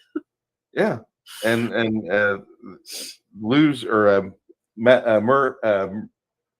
Merv is trying to sell back some like velvety soft speaker for the price, and Ray's like, I gotta rebuy it, $350, no problem. I bought them for $800. Depreciation, I guess. Yeah, he said he paid $800 for him, Yeah. and that's when he said, "But that's just oh well." And then he's looking at that organ, and they're like, how much for this organ? And he goes, it's in pretty bad shape. And he goes, it looks pretty good to me. And then he shuts the little screen down and he walks around and goes and pushes the guy out of the way, because he's flying. So the whole way that they got him to sit down at the organ was really, really funny. And you could tell that Ray Charles just was into it so much. He was so excited to be in this movie that he and that's the one song that I definitely got up and danced to. The Shake Your Tail Feather song was freaking awesome. Yeah, I just loved it. Getting to do all the different dances and jumping around and seeing everybody in the street dancing. It was just phenomenal, and he is just one of the best musical talents that we've ever had, I think. And he's just a genius when it comes to music. He's so talented. But to see him sitting there playing that, and they're peeling rubber pieces and stuff off of the organ while he's doing it, I just thought that was really good. The lead up and how they led up to each person singing one of their hit songs, on there was just really good. It was just, I just loved it. I just loved the whole lead up to it, getting to see him interact. And then later in the movie, when he's, when they buy it, they're going to buy it because I guess I'm going to have to take an IOU. Yeah. And this is also the scene where you get to meet the little boy that later turns into the chauffeur in Die Hard. The little boy tries to steal the guitar. Oh, is that who that was? Yep. Oh, I was like, you got to start almost getting shot by a blind man. Yeah. Put 2 bullet holes in the wall above his head. I thought that was really good, though. The fact that he just whips the gun out and shoots it, says, because he's going to stop that kid from stealing that guitar off the wall. And then he makes a very paternal statement. I wish somebody would just, be a good parent to that child, something along those lines. And that hasn't gotten any better, has it?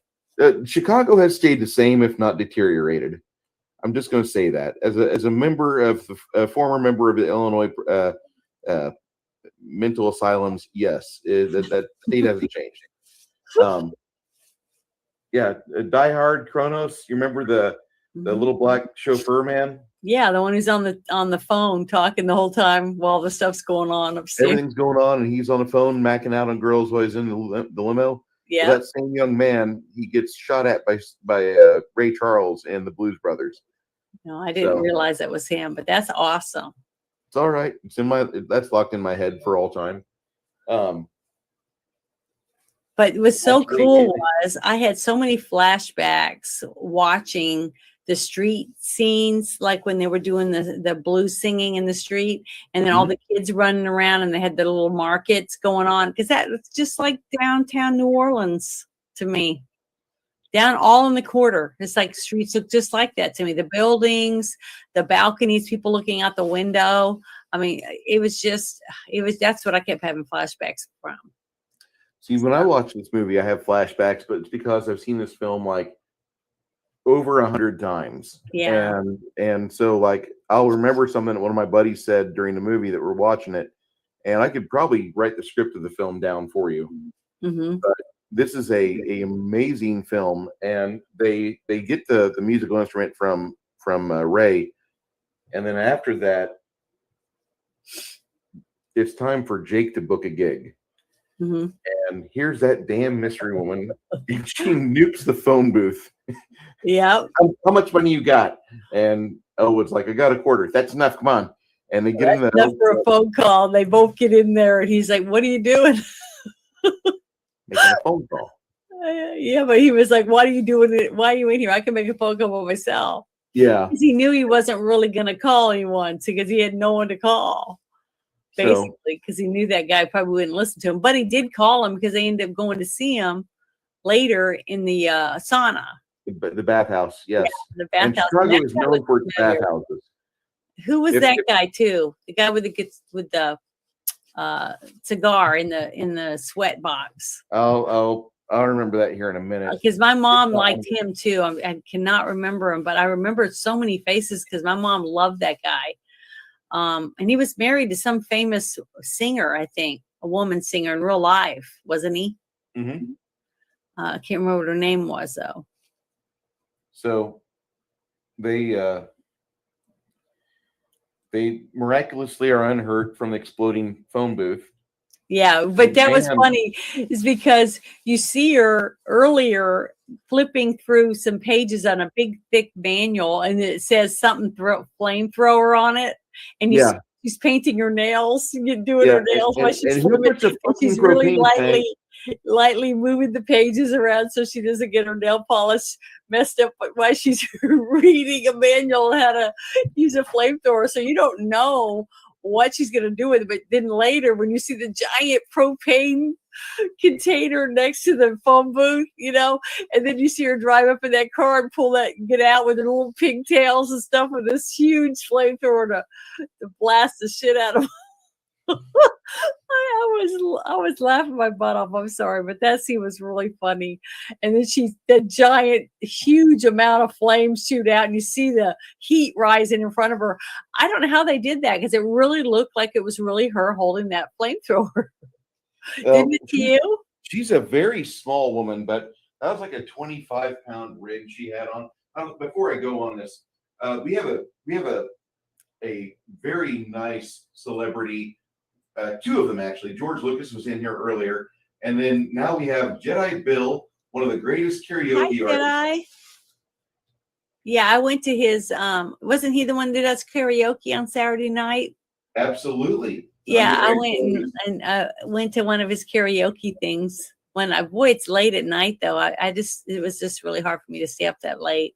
If you have a cocaine problem, or if you love caffeine, go visit your friend, Mr. Jedi Bill, because he has an amazing karaoke show, and it's great.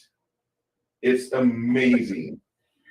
And Jedi Bill's also a very nice man. He sometimes wears a cat as a hat. Anyway, you'll have to see the video. It's on his page. It's one of his top viewed. It got hundreds of thousands of views. But go visit this man. Go subscribe to him. He's fucking amazing. I love Jedi Bill.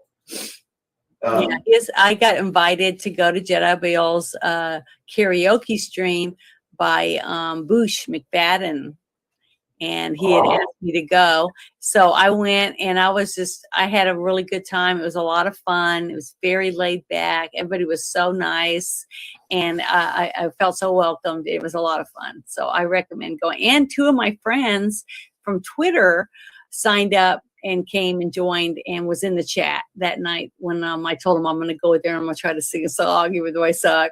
but I'm going to try. And I did. I sang. It wasn't very good, but it was fun. So that's what it's all about. It should be able to go and have fun. So that's what I did. And we're talking about a singing show right now. So it works out pretty good. I'm just saying, Jedi Bill has one of the best late night streams out there. That's his usual time. He might have a schedule on social media like Twitter or something. And if you like his stuff, go subscribe to him. He's got a good panel of people. You meet good people there, like you got Kronos. You have God damn, why am I blanking on this? You've got Bush, you've got Kronos, you've got Deej, Odyssey on there. It's just a good crew of folks that operate that would normally be like the UK friendly time for internet, but he's a late night American. It's good stuff. Yeah, it was fun. A really, really good group of people, and they treat you really good. So you need to go by there on Saturday night for sure. I don't know what other days he might do karaoke, but I went on a Saturday night, and it was a lot of fun. I enjoyed it. So as they were driving through the countryside, they bump into this honky tonk. But that was they were Bob Country Bunker, pull over. This is it. Yeah, this is it, because they were starting to get pissed off, and he knew it. And he was looking around, scanning, and he was like, "Oh, he saw that bar out in the middle of nowhere." So that's why he said. And he was lucky that band hadn't already gotten there. So that was. They're running late. Nobody knew what was going on. Mm-hmm. Papa Cotton's like, online friends are best. Y'all come with on and off buttons. That's funny. I hope I didn't scare off Jedi Bill with my cocaine comment, because I'm not referring that he does cocaine, but I'm saying that he has a late night operating schedule. And this movie that we're talking about has a lot of cocaine in it. So yeah, that's what I'm referring to. Bill. I mean, I didn't see anybody doing it in the movie, but I guess no, it was all behind the scenes for the stuff to go on because of the late night schedules for this film to be filmed. But you were talking about Carrie Fisher being really tiny, but to me it looked like she was really holding that, because you could see the heat rising up in front of her, and her hair raising up, because when you have long hair, and it's like in the movie with Drew Barrymore, and she was like Firestarter. Yeah, Firestarter, and you see her hair rising up. If you ever go near a fire, like a big bonfire stuff, you can feel it in your hair. If you have long hair, you can see it rising up, like the wind or whatever it is. The heat lifts. It has like a lifting effect or whatever on hair, and even sometimes your clothes would kind of like move around like that because of the heat. And that's what it looked like to me. It looked like Carrie Fisher was actually holding this ginormous flamethrower with this giant, huge spray of fire coming out, and it's coming right out of it. That's what it looked like to me. And then you see the propane tank explode, and the phone booth to go straight up in the air like a rocket. Yeah. And then when it lands, you could tell it's a dummy, but it didn't matter, because when it lands and it smacks and it shatters, you see the what's supposed to be Jake's arm and head flop out of the side, and then you see Elwood go, "Look, there must be at least $7-something worth of quarters here." And then you see Jake's hand come out, and he starts grabbing for the coins and stuff. I was rolling. I couldn't help it. It was so funny. The way they acted like it was nothing, like it was just, oh, well, everyone gets blown up on the weekends in Illinois. It was just funny. And it happened over and over. The slapstick humor of it was just phenomenal to me. I just laughed and laughed. I loved it. I was up dancing to the music, and then I was laughing my butt off at the interaction between the two brothers, and Carrie Fisher tried to kill him. So it was just funny. Sorry, I had to laugh a little bit. Good. It's just funny to me. And I know anyone else who's seen it had to have laughed, because it was just a hilarious slapstick humor. I'm not disagreeing with you. Oh, I think the cosmic horror or the cosmic amusement of this movie is so good because they have all these things befall them, and after the smoke clears, they dust themselves up and gather the $8 in quarters and they move on. And then they go find amongst all the glass shards and stuff. I just thought it was so funny. I'm sorry. Go ahead. You're good. Get the Bob's Country Bunker, and yeah, they're good old boys, Blues Brothers, Rhythm and Blues Band, and then they asked Winnie, I guess, what's her name, the lady who's the wife of Bob. the owner's wife, and they said, he's like, we have both types of music, country and western. Yeah, we got both kinds, country and western. I thought that was funny. But the thing is that the way the bar was set up and the angle, it was like the kind of like a little bit like the church when they had all the parishioners sitting in the pews, right? And then all the bright colors. Well, now you're looking up and it's like the camera is set up above the stage. You can look out into the bar and you see the tables, and they got this huge open area like for the dance floor, right? Because it looked like a real honky tonk redneck root whatever bar, and it's all set up like that. And then they're all taking all their equipment in there and stuff, and then the guy, he goes, here, I'm going to give you this since you're the tall one. That's what he said. And he handed him that list of songs. That's your song list. Yeah, to perform. And then when he hands it to Jake, and Jake's like, oh, this doesn't matter, this is just like a suggested songs or whatever, because he knew that we don't know this stuff because we play blues. And I just thought it was funny. And then whoever it was, I think it was one of the guys in the band said, hey, that song that we played somewhere, the Rawhide song, and they started singing that. It was just classic. The way that Jake just stood there like he was really ticked off, and you just like giving up, shoot him up, just like Lane and Jimmy Carroll. It's so funny. And that's a fucking classic song. And then you see him turn and he looks to the side and he's like, he sees a whip. So it's hanging up there, so he gets it, and there's nobody standing around. He just starts using it to make it do that snap, that. Sorry if I hurt anybody's ears when I did that. But it was just funny. And then towards the end, when you see him do the whip again, and that woman's cigarette disappears from her mouth, just little dumb shit like that. It was just funny in the movie. It was really funny to me. That's not John Belushi's wife, but there's two other waitresses in that scene. And one of them is married to Lorne Michaels, the guy that ran Saturday Night Live for so many years into the ground. And then the other waitress is actually John Belushi's wife, and she's kind of a looker. I will admit that. Which one?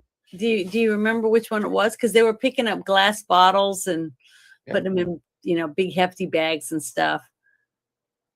I'll get you a photo of her in just a second. Yeah, I would like to see what she looked like, because I don't really remember anything about him being married or his wife or his family or anything. Yep. Judith Belushi. Judith Belushi. What was her name? Are you serious? Pisano. She's of course Italian, but let me pull this up on the PC. But she's one of the ladies walking around the Western bar, and it's freaking amazing to find that little piece of information out. Because I'm like, they staffed this movie with all their friends.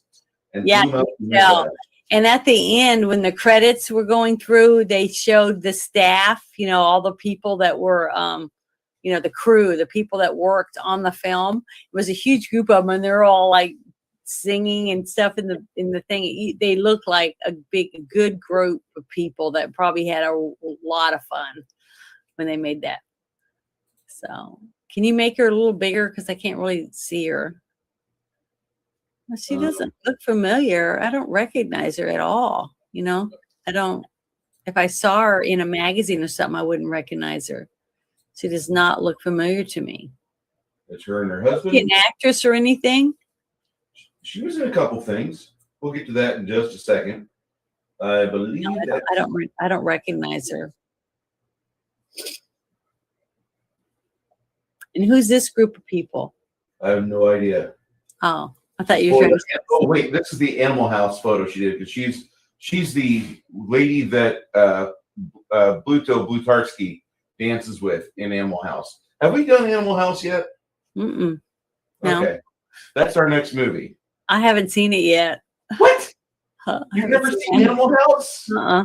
Now I saw little bits and pieces that my friends would, send me stuff, different scenes with something going on in it. But and I'd probably remember once I saw it in the movie. But no, I haven't sat down and actually watched it. There's lots of movies I haven't seen. I'm finding out how many I've missed because you brought me a bunch of them.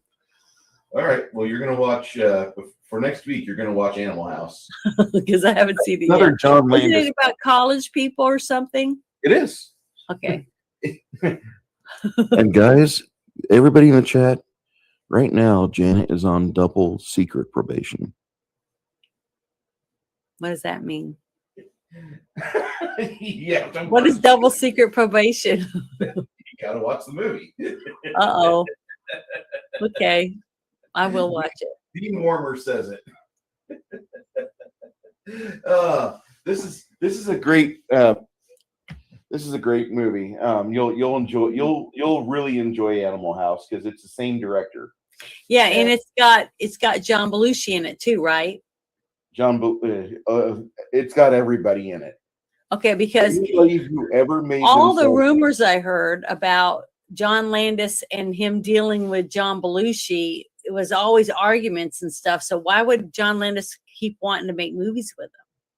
Well, I think this was the last collaboration they did before he cut John Belushi loose, and then John Belushi was in, I think, one more big film called Continental Divide with Pam Dauber, and then before that movie,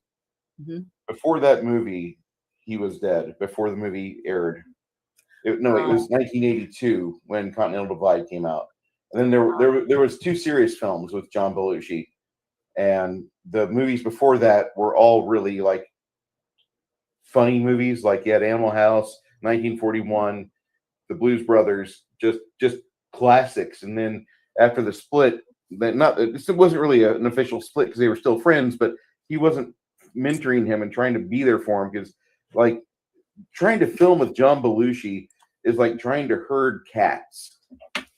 Well, it's just like a few other famous actors. Once they start getting into the drugs, a lot of their friend field just kind of weeds out, because people start getting just worn out. Like the guy that was in John Candy's friend. Mm-hmm. I can't remember what his name is right now. That he was in bunches of movies with him, and they just get burned out, from having to be getting the phone call in the middle of the night, all the time, having to go there and help them and stuff. What do you gotta do? What's going on? Yeah, so but the thing is, they did do it, and the people that were River Phoenix's friends, stuff like that. I mean, just lots and lots of stories like that in Hollywood, where they just got burned out. Even that Hartman guy, his wife, because she was a drug addict, right? An alcoholic. She was into the chemicals. I'll just say that. And so. The tragic part of that was because she was jealous of him, because he still had a career, but he loved her and he tried to make it work, but he just couldn't stop her from the drugs. That's why I was so sad when we did that movie with Mel Gibson, Payday movie. Is that what it's called? Right? Payday? Payback. Payback. The scene where, when he's in there with his wife and, she's got that jury box, plays music, and it's got her drugs in it. I mean, it's a really tough thing because so many people's lives are affected with drugs and alcohol, and they're ruined. It ruins everything because it taints everything that you're involved in. And, it makes me feel really bad for, John Belushi's family and stuff. because, some people like George Burns. I mean, no one saw George Burns, I don't think, in his whole career. I was never, the only time I ever remember even seeing George Burns was when he played God in a movie that my mom watched. So, I didn't know who he was, but my mom talked about him, especially when he died. And that, she never saw him without a cigar and a drink, so some people can drink, like Dean Martin, all the way up until they're not alive, and handle it. It doesn't really tear their life to shreds, but other people just can't do it. And it's, it's a tragedy because their DNA can either take it or it can't. But yeah, it's really sad when you have loved ones that are affected, by something like that, because it tears up so many people, especially when you love them, when you have people that love you, they're getting torn up because there's nothing they can do about it. Oh, God was great. Yeah, George Burns lived like me, 100 or 103, something ungodly. Yeah, he was pretty old, I think. He made it a long ways considering his lifestyle. It's so funny. I heard someone make a comment about a couple of people about how it seemed to them when they were growing up that if you smoke and you drank, if you never went without a cigarette and you drank 24/7, that you could live to be 100. But the people that were healthy and ran every day and ate right were dying in their 50s. So it's like, I really enjoy good alcohol. That's all I'm going to say. I'm going to say. It just seems like the people that enjoy their life, to me, are the ones that live the longest. Yeah, I agree with that. They get to Bob's Country Bunker, and that's one of the funny parts of the movie. One of the funniest parts of the movie, because of the bullwhip and all the shenanigans going on. And once they start playing music that's approved of the drunkards in the honky tonk, they're allowed to keep playing, and they play like maybe a full set, but they don't know much country. And they sing that song, Stand By Your Man. Yeah. And they did close-ups on all these roughneck, hillbilly cowboys and stuff, and they're all singing and crying in their beard. And the one guy with the vest and the trucker hat and flannel, I felt for that dude. I've been that guy before a lot. He didn't have a woman. He didn't have a woman. He was sitting there by himself crying in his beer. And then you had the other guy looking in this woman's eyes, and they're holding hands and sitting across from each other. And the other couple, he's got his arm around his wife or his girlfriend or whatever, and they're going back and forth and singing the music. It was just, I just thought it was such a good scene. It was really funny. Because see, they were making fun of all those people, for being rednecks and rowdy and stuff.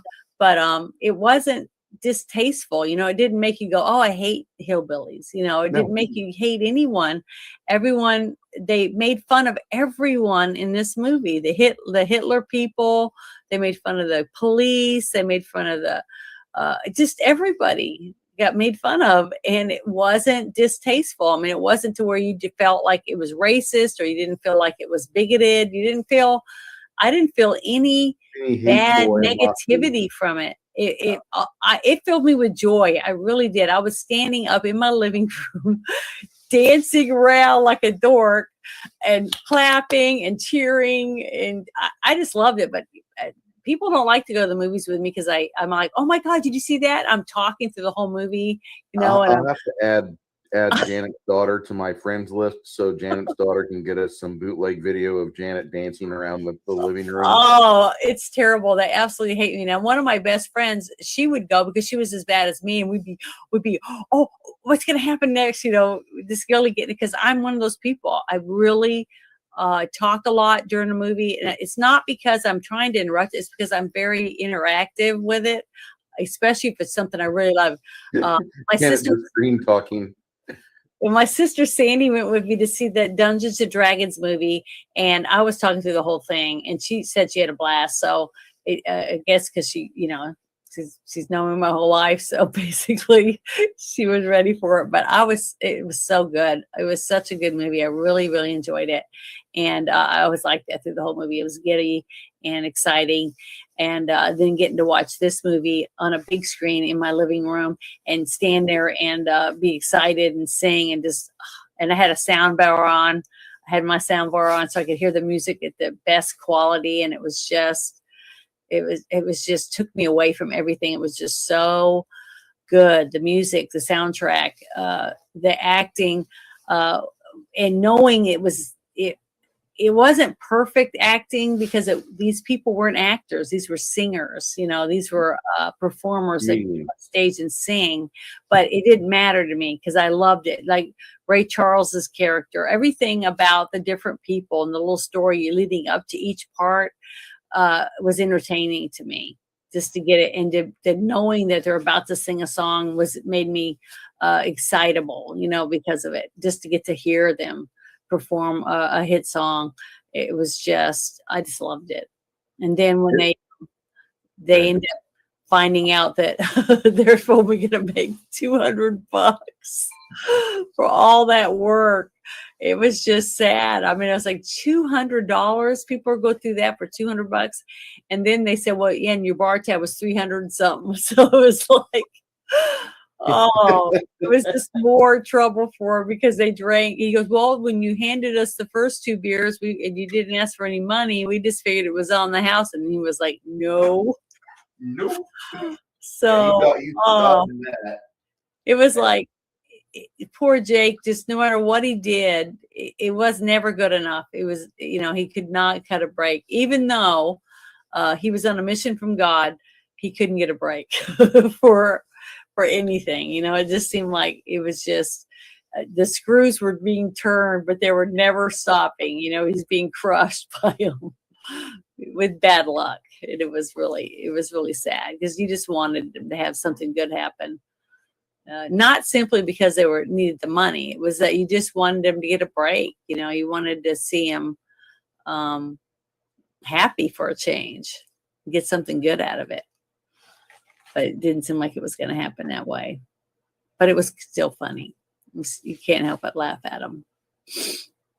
And then when they're packing up their vehicle to leave, he's like, "Pack up. I'm going to get our money." It's like, and they're all rushing because they know that something's not good when he's telling them to go ahead and let me take care of business.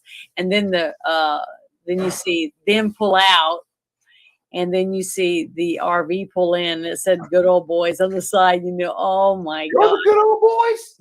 Yeah, shit's going to hit the fan. So it was funny. And the racket that Jake tries to pull on him. I'm from the Union, and good old boys guys like, "You're gonna look real fucking good eating some corn on the cob with no fucking teeth." Yeah, it was I fucking fell out again when I watched that movie. The whole RV scene was hilarious when you see him chasing them down the road, and they do a little bit far. They zoom in on the driver, right? And then they zoom out a little bit, and you see the other guy, and they're arguing about how fast he's driving and all this kind of stuff. And then it pulls out a little bit more, and you see 4 heads in the window, like they're all laying on the mattress up there, side by side, looking out the window. So stupid. They're all riding like that. Like, it was so stupid, but it was funny. This is the thought of thinking about it because it was just funny to me. It was hilarious. And then he pulls out the gun and he's shooting out the window at him. I just thought that was funny. And then the cops, are waiting behind a billboard, just like in Smoking the Bandit or something. So there was little, like in real life.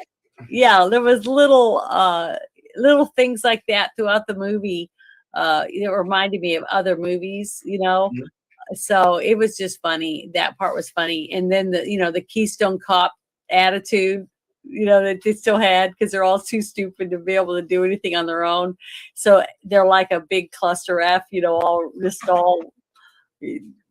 there's no rhyme or reason to anything. They're just all like just running into each other and falling down. And it was just funny. I just thought it was really funny. But when they pull out really quickly after they see him go by and they ram into that the RV, and there was just a huge mess, and you see the insulation and just everything, it was just mangled mess. it was just hilarious to me. It was funny. I believe your family has entered the chat. Oh, hello. How you doing? Yes, you saw my, I was asking her to tell me what's a good way to make me a habit so I can wear it for the movie. So she sent me a couple of links to websites so I could do it. Awesome. They do a really good job with getting everything set up in this film, because that wreck happens and you have the Winnebago and the cop car, and the cops look even more pissed than last time. Yeah. And I've never seen a real happy cop after like a failed chase. You don't want to be around. You really don't. So I'm just gonna say that I've been there when things go down south. Yeah, and he pulls his gun out. He finally gets to pull his gun out, and he says, and he points it at the guys, and is like, "You're in trouble." Yeah, you boys are in real trouble. And they just put their heads up. They're ready to do whatever that's going to happen. But even though it wasn't even really their fault, the cops pulled out and rammed them. Basically, the cops have had situational awareness. Yeah, they weren't paying attention to what they were doing, so it was basically their fault. But they were speeding, just like the Blues Brothers were. So I thought that whole thing was funny. But the whole scene. Afterwards, they use one of the coins from the loot that they hauled out from after the terrorist attack. Yeah, with the flamethrower. They get a hold of Maury Sline. He's the agent who organized a lot of the book and booked him up. And they're asking, well, what about Wallace? What about this? What about that? And he's like, no, I got a place for you. But Steve Lawrence. And they're like, we need $5,000. And he's like, $5,000? Who do you think you are? The Beatles? Yeah. I thought that was really funny. And then they're like, you see him zoomed in a little bit, and Jake's dripping with sweat, and he's wearing his hat and the sunglasses in there, and so is Elwood. Okay, they're both doing that, and they're talking to him, and he's in the middle with all his chains and everything, and rings on his fingers, and he's got a stogie in his mouth. It was so funny. I couldn't help but laugh. It was so stupid, but it was funny. And they're all talking, and then the camera backs up when they say, okay, but if you do make any money, I need to get a part of it. I want some of it, some of the action, or whatever. And then the camera zooms out, and then you see the whole band sitting up there in the corner with their towels on. I just thought that was so funny because it was so stupid. And that's why it was so funny, is because it was like total something that you'd see on the TV show Jackass, something that stupid is what was going on. And it was just funny. I just couldn't help but laugh. It was just so stupid. So they all leave. Now they actually have a real gig because all the guys in the band were actually in there. So they know that it's real, right? Yeah. So they know that something is real is going to happen, and they're going to have this huge auditorium they got to fill. And then you see the Blues Brothers with a ginormous speaker tied to the roof of their car, and they're driving around. Air raid speaker, mind you, that would be mounted on a tower. It was just so funny. They're driving around, and Jake's got a map, and he's like, moving the map around, looking at it, and then Jake, his brother Elwood, is yelling through the thing about one night only, and then you got Cab Calloway using the little kids at the orphanage and making them pass out flyers. Wait, it was just the cutest thing. Those little kids. It reminded me of a flashback of what was the name of that show with the little kids? The Good Gang, or whatever they were called. Get Along Gang? Spanky's Gang. Spanky and Little Rascal Gang. That's what it reminded me of, because these were this little, and they were so cute. Oh, I just wanted to hug all of them. They were just adorable little kids. And I know they're all grown ups now and probably have grandkids or something. I don't know. But they were just so cute to see them, and they were passing out those flyers.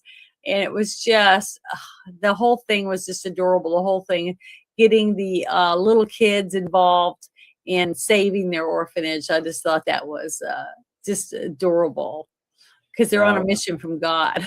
So, I just love that whole thing. It was just so cute. And then they go, okay, you think we got enough? And he's like, well, where have we gone? And he tells it was basically two areas. It wasn't even very many, very much. They just covered like 2 areas. Okay, let's get to the show. Yeah, they went to Indiana Beach, Holiday Yeah. Beach, for some of you Yeah. guys that remember that. They went to Indiana Beach, and they got swarmed by a bunch of ladies in bikinis, and it's also ladies' night. Yeah, that's what. Yeah, when Elwood said, "Yeah, it's ladies' night tonight," because he wanted to get all the babes to show up. You get the babes to show up, the dudes will follow. It's like having Janet do a stream. By the way, Dressed Janet like a nun. dressed like a You ain't nun. getting none of this. American F woman, I'm telling you, your sister's super popular. I don't know if you had to deal with this when she was growing up. She's super popular now. Yeah, And, Sandy got all my potentials because she was built like a brick house, and I was built like a gymnast. I was very skinny and thin and wasn't well endowed at that time. My mom kept saying, "One day you'll get some," and she was right. I go, "Why do I have to be not a teenager and be a grown up before I finally got boobs?" So, oh well, we all have to take what we can get. In addition to the cocaine that was added to the budget, they had to add in replacement Ray-Ban sunglasses because John Belushi got nicknamed the Black Hole. He went through hundreds of pairs of sunglasses during production. He does a scene and he loses the pair before the film the next one. I think he's just handing them different people in the crew until the entire crew had 2 pairs of sunglasses each. Yeah, and I guarantee you, he probably gave them to a lot of girls. Yes. Because they could say, "I have a pair of sunglasses from John Belushi." So I'm pretty sure that there's a lot of them handed out that way. Yeah.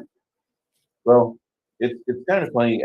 After that, they get to the show and they're late. They're fashionably late as all time. While they're there waiting for the fuel truck to arrive at the gas station, Twiggy's there, supermodel Twiggy, and she is getting hit on by Aykroyd, and Aykroyd sets up a date. And then he gets the fuel, and then they go zoom off. And while the crowd's waiting, the crowd is eagerly waiting. They've all paid their $2, maybe. Maybe the women didn't, but whatever. They've all paid their $2 to see the show. And Cab Calloway comes out and just amazingly, hey, Shadow Son, he amazingly hits every note with this version of Minnie the Moocher. And I love that scene because when you see them all there, and then but when the curtains open, they're magically wearing different really, really spiffy white outfits, and they're dressed nice, like if it was a big band era. I thought that was a really classy, and I really enjoyed that scene. To get to see Cab Calloway actually perform on stage was like a real treat to get to see him do that. Was a real treat and the guys in the band, the looks on their face, you could tell they were just ecstatic. You know what I mean? To get to play the music for him while he's performing. I just love that scene. I thought the scene was just phenomenal. I was just clapping. I was just really into it because it was so iconic, the whole thing, and the way that they did it as soon as the curtains went up and you get to see him, and it was just really good. And the lucky people, all the extras, they got to sit out there and watch these performances and stuff, and just get to watch them even just strumming the guitars and whatever else they were doing. They were lucky, and I'm telling you that every one of them enjoyed every minute of getting to do what they did, and getting to watch the movie years later and know that they were part of that. How lucky they were. You know what I mean? They were just lucky people. This movie is a classic. Yeah, I know there's a definitely. lot of people that are like, "Oh my god, that movie's a drug movie." Well, maybe so, but not. There was not on camera. It was amazingly all kept behind the camera. Well, they And did a good job because to me, I never thought about drugs at all the whole time I watched it. I mean, it was a lot of alcohol consumed on the, during the movie, and a lot of cigarettes smoked and a few stogies. But that's what you expect from rhythm and blues. They all drank, scotch or bourbon and stuff like that, and had their big stogies and smoked their cigars and played their instruments.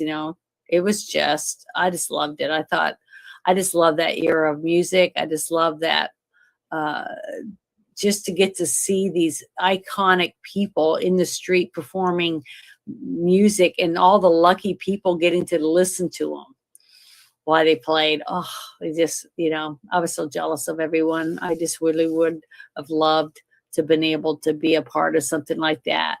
And probably none of them are alive anymore. I mean, I don't think any of the people that played music. About a third to half of them are still alive, I bet. Oh, really? Of the extras, yeah.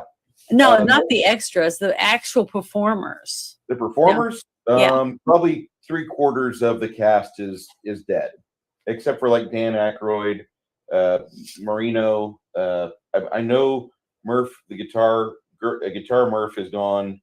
I don't know. I think Willie Too Big Hall, the drummer, I think he's gone. But Donald Duck Dunn, he's gone.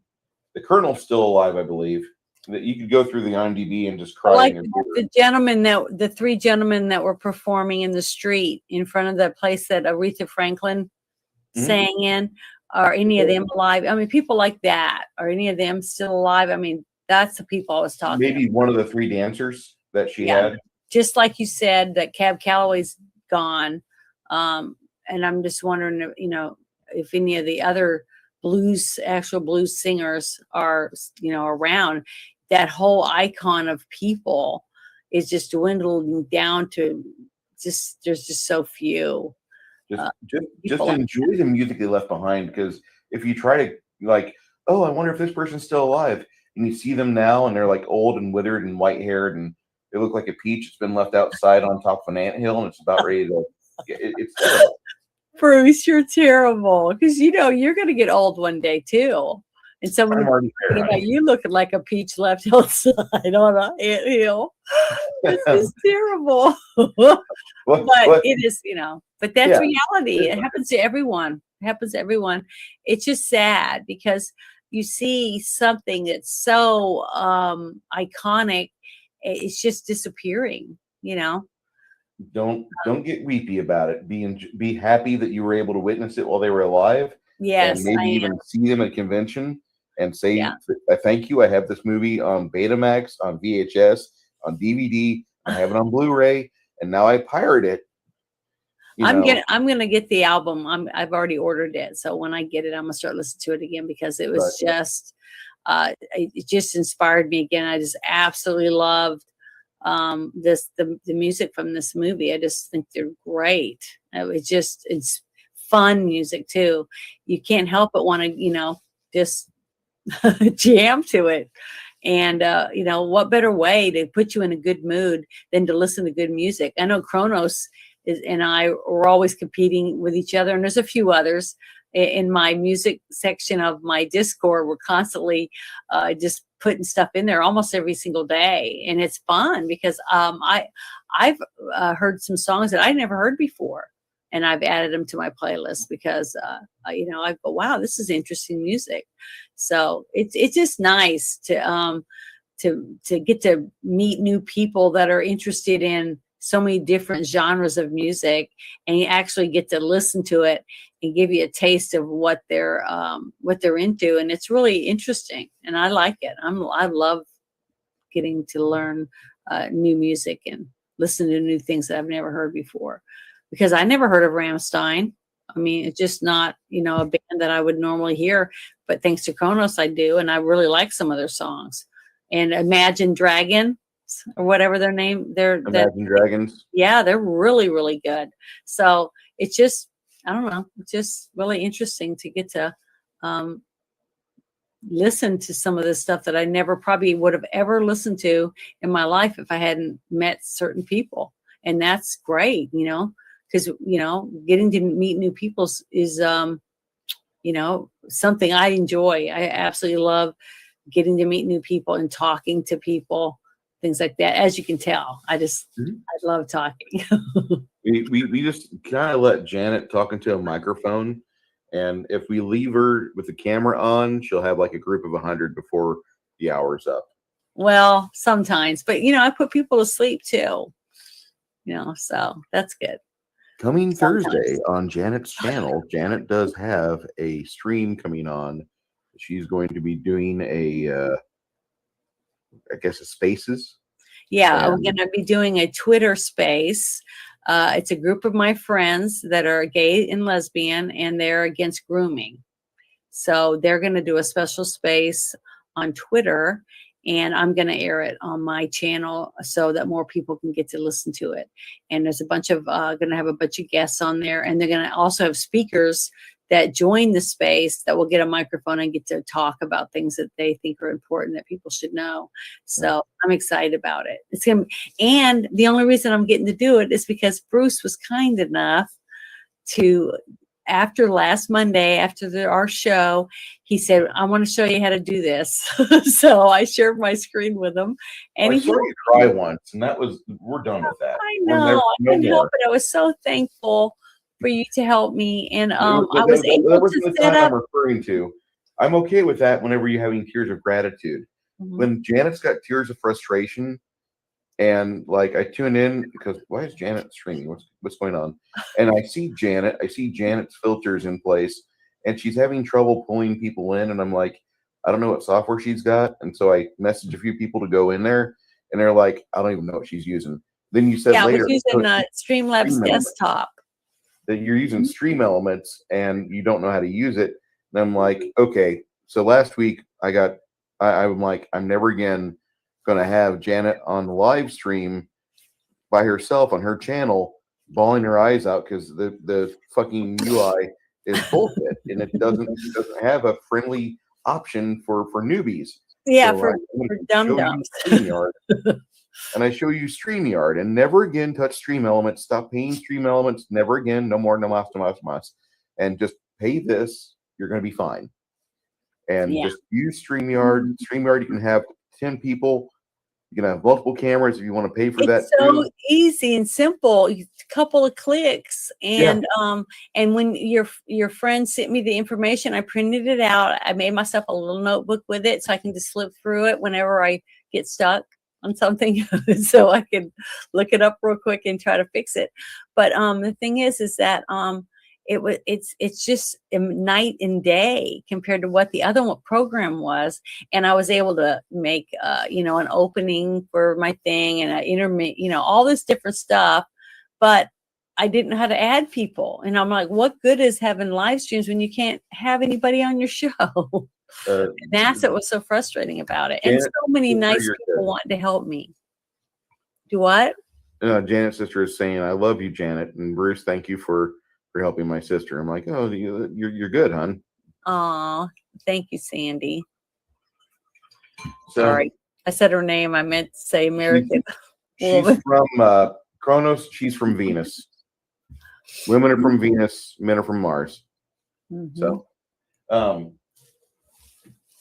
they get done with their 2 songs, and then as they're getting ready to leave, they get hit by a producer, and he's like, I've got to have you guys for my next album. And they're like, what? I've got a $10,000 advance I'll be willing to give you. Mm-hmm. Shit. And so he gives them the money back, and he tells them to pay the band and to pay somebody else. What was the other person? The raised IOU. Oh yeah, the IOU on the equipment that they purchased to Ray Charles. Yep. So they're all taken care of. So now the band is actually going to get a payday. So they're happy. And then he goes, how can I get out of here without being seen? He goes, back in the day, I was a bouncer. So he tells him everything he needs to know. How to get out of the place without being seen. So it's pretty funny. They sneak out the service entrance, and as they're getting ready to get to their car, all of a sudden, here's Carrie Fisher with an M16, and she goes through a whole magazine. She mag dumps. And of course, none of the bullets hit at all. But the whole time that she's shooting, they're rolling around in the sludge in the pipe that they're in. Mm-hmm.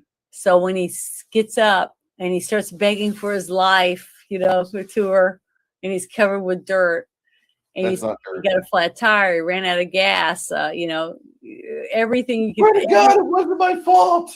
Yeah, it wasn't my fault. And then he takes off his glasses. That's why he wore glasses through the whole movie. And all you see is his eyes glowing, and they're clean because there's no dirt there. And then he's looking at her, and he raises his eyebrows, and she's like, "Oh, Jake," she falls for him again. Mm-hmm. And then he gives her a great big old kiss, and then drops her in the dirt. So she knows, he played her again, just like a harp. So she got left out. But that's when you find out what happened and why she was wanting to kill him. And she explains about him leaving her standing at the altar, and what her dad and mom had to go through with all the money and the humiliation of being left at the altar after all the money that they spent for this huge lavish wedding he didn't show up for. So basically it caused her dad to drink himself to death, or I don't know, some whole bunch of tragic stuff happened. So all she wanted was to get revenge and kill him and his brother. That's what she told him. So that they got Carrie Fisher to be in that movie to do that. I bet she laughed her butt off, though. I bet she had so much fun making this movie. She probably did. She also had another job on set when John Belushi wasn't on set. He went everywhere in Chicago, and her job was to keep him away from drugs. But everybody was slipping him vials and packets of cocaine. Oh, it's John Belushi. Yeah, but didn't she do drugs too? Lots. Yeah, and lots so of drugs. She was just supposed to be with him so that he'd have someone to do drugs with him, I guess. So he wouldn't be alone. Yeah, if she could keep him away. She said, she told John Landis later, everybody who had a job there also dealt, and patrons could and did score anything. Yeah. And so they figured into the budget of the movie, which wasn't 30 million, it was 27.5 million. Mm-hmm. They figured into that budget some cocaine use for the people that were in this movie, because a lot of the night shifts. Oh, good night, Bone. Sorry, Bone is I gotta go to bed. I can read. Lobbying from the Italian American community ensured the line "The Mafia is out there" was redubbed to "The Mob is out there" when this film was shown on ABC television. Yeah. They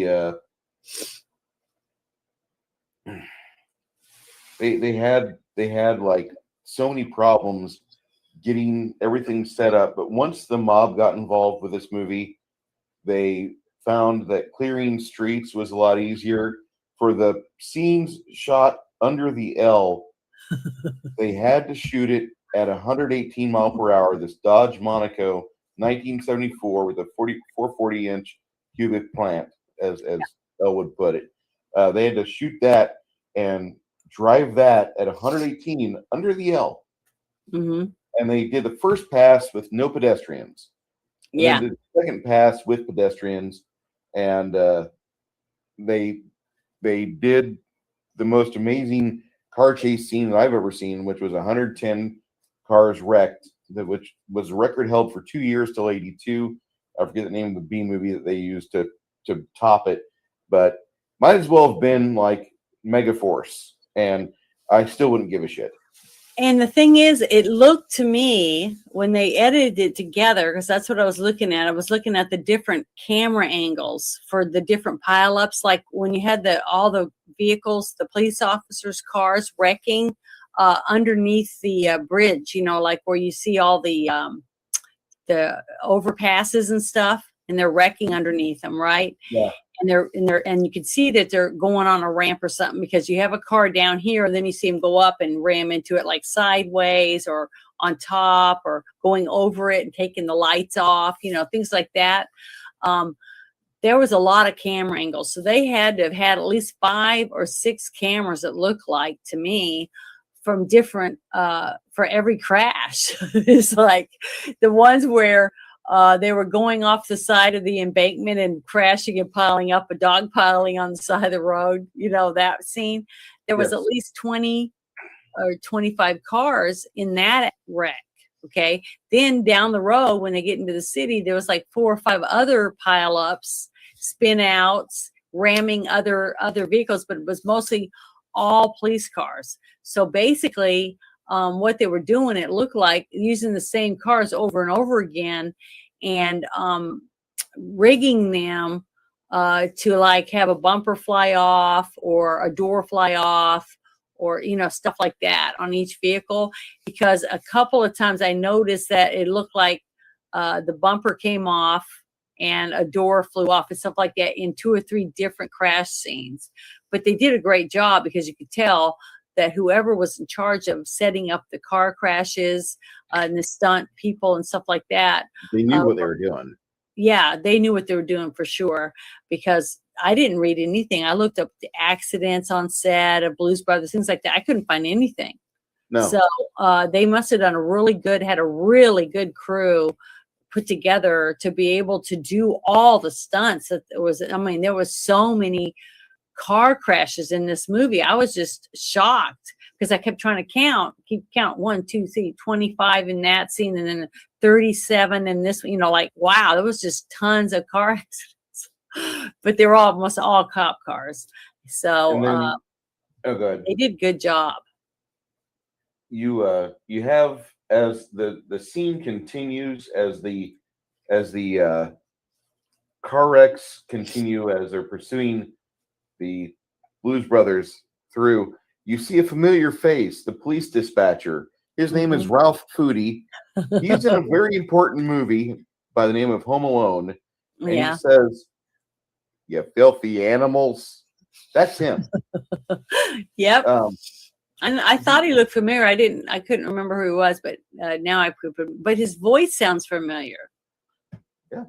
So he's And- been in a lot of other things, I think, too, besides just Home Alone.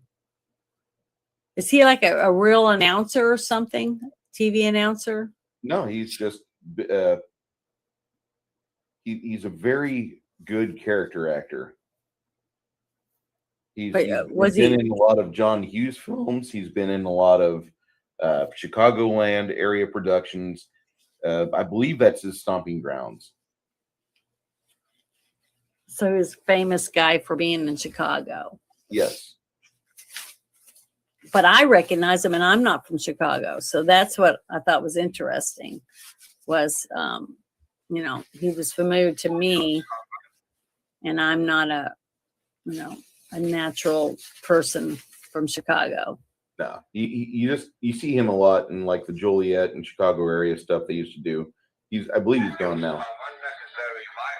Yeah, he looks kind of older when he did that. But was it just him supposed to be a news person doing the news, or was it just him a dispatcher for the police department? He's just a dispatcher for the police department. Okay, because it was like he had the little monitors in front of him and was showing all the other cop cars chasing him and stuff. So I didn't know for sure. And they finally get to the Daily Center, which for the Daily Center to approve of this, there was a lot of glad handing, a lot of money being changed out, and they had 3 Sherman tanks, armored personnel carriers. A helicopter.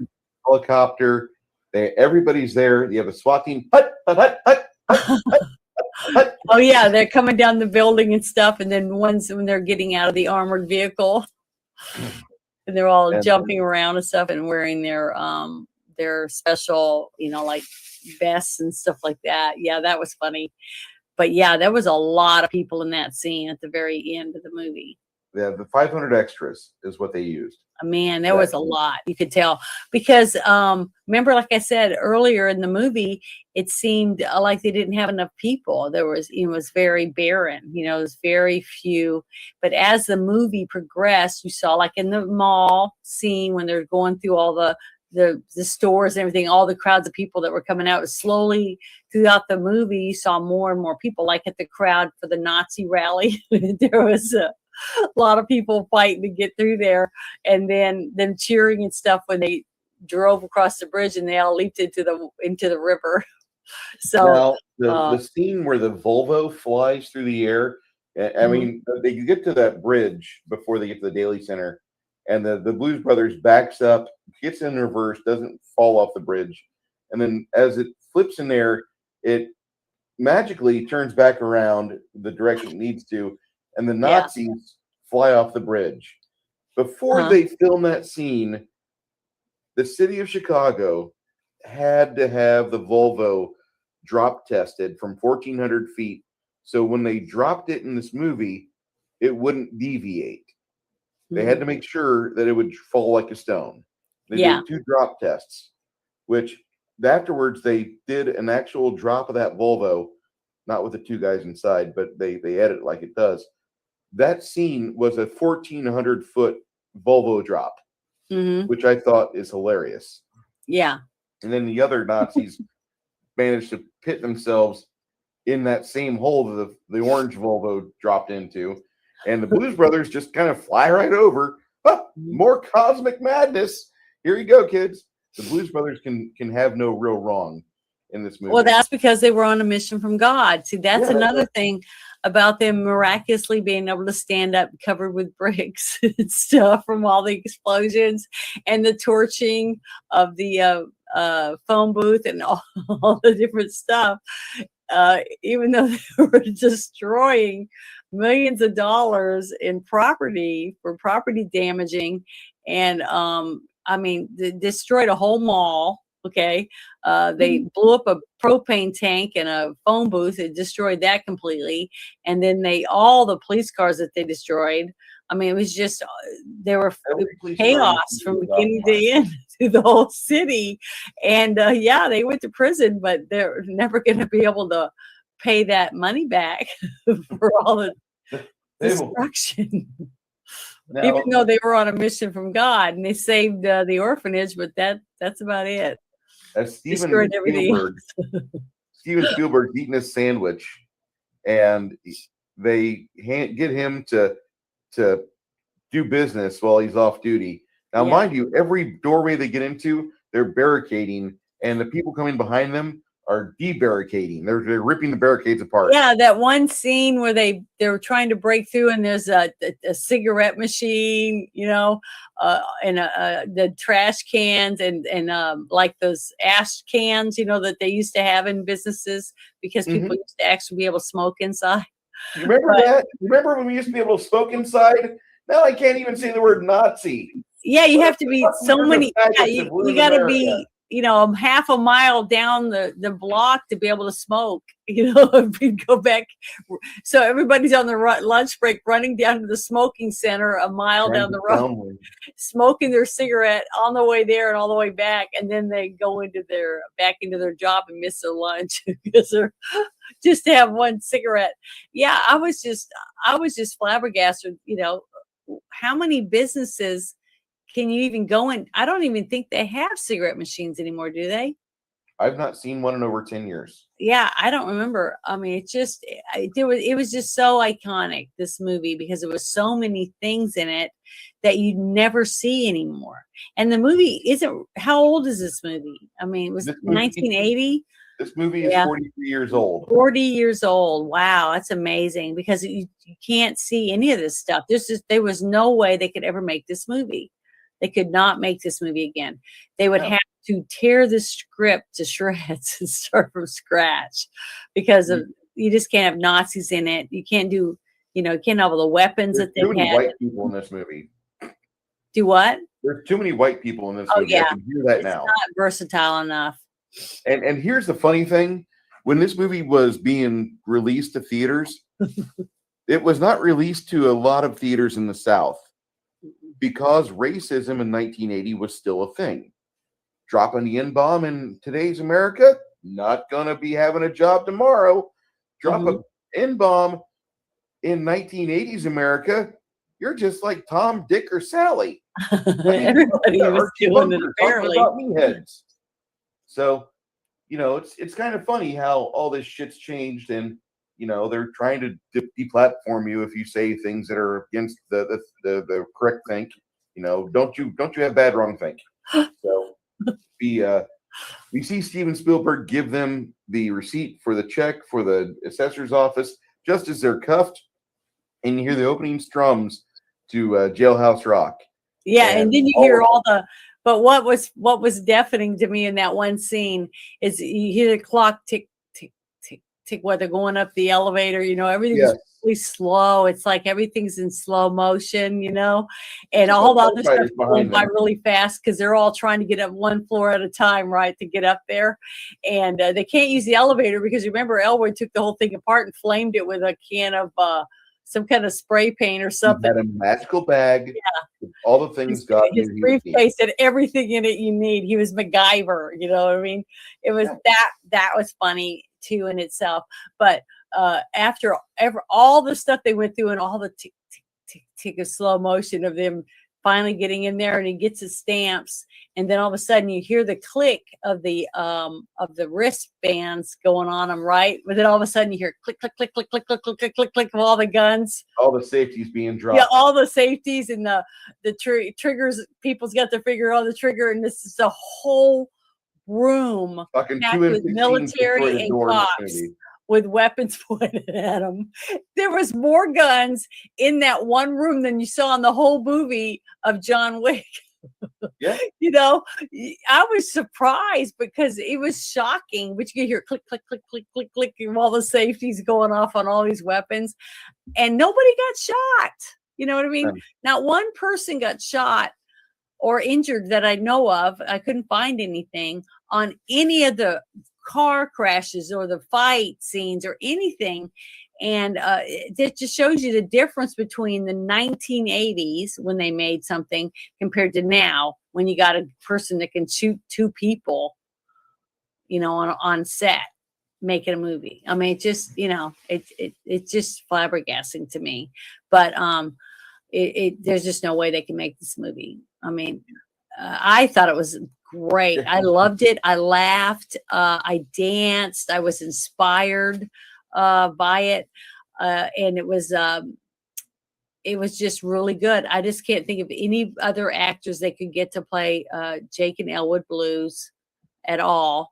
Now you could replace a few of the other people that were in the movie for their characters, but Carrie Fisher's part, I can't picture anyone else playing Carrie Fisher, especially the scene when Jake takes off his glasses and she's looking at him and he's begging her for his life. And he takes off his glasses. She's like, "Oh, Jake," you know, after she tried to kill him like 5 times. Anybody But click that? do what? You did that like ASMR voice, and I'm like, did anybody click that? Oh no. But the thing is that it's just, there was so many things in it that were iconic that I just can't see him ever being able to making a movie like this again. I just don't. It's just no way. Just like Rocky Horror Picture Show, you can't top it. You can't top perfection. They're going to try to top Rocky Horror Picture Show. They're going to give us Dylan Mulvaney. I don't care how many times they try to make it. They can't. They won't ever top. You can't top perfection. You just can't. Tombstone can never be remade. Not that Tombstone. It's just not gonna. You're just not gonna top it. It's just true. You know, you can't beat it. But yeah, and then you see them all in the jail, and they're all performing. The whole band is up there. Everybody got arrested, which I don't understand why, because they didn't break the law. That's one thing I didn't understand. That's the only thing I didn't understand. Accomplices, and they're in the state of Illinois. That's all I'm going to say. I guess. They're in the state of Illinois, and they all get to play together. And the first person to jump up on a table and start dancing is long-haired and mustachioed Joe Walsh. Yeah. Joe Walsh is the first one up on the table, and everybody else starts dancing too. And then you get to see various shots of the crew and gaffers and everybody gets to do their solo. And it's kind of cool to see that because half of them or 2/3 of them are no longer with us. Yeah. You see them in their prime.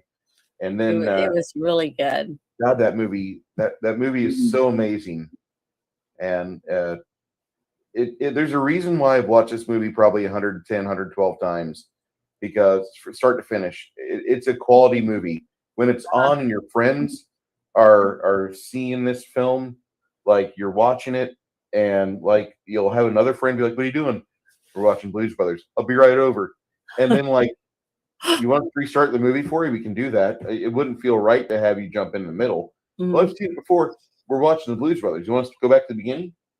And it just feels like that. You know, it's one of those films. But Yeah, like,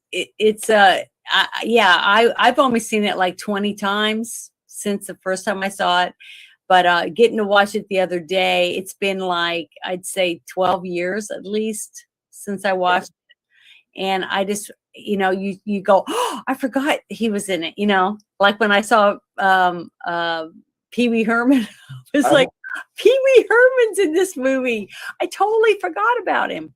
I mean, 100%. Even though you cannot not recognize him. You know what I mean?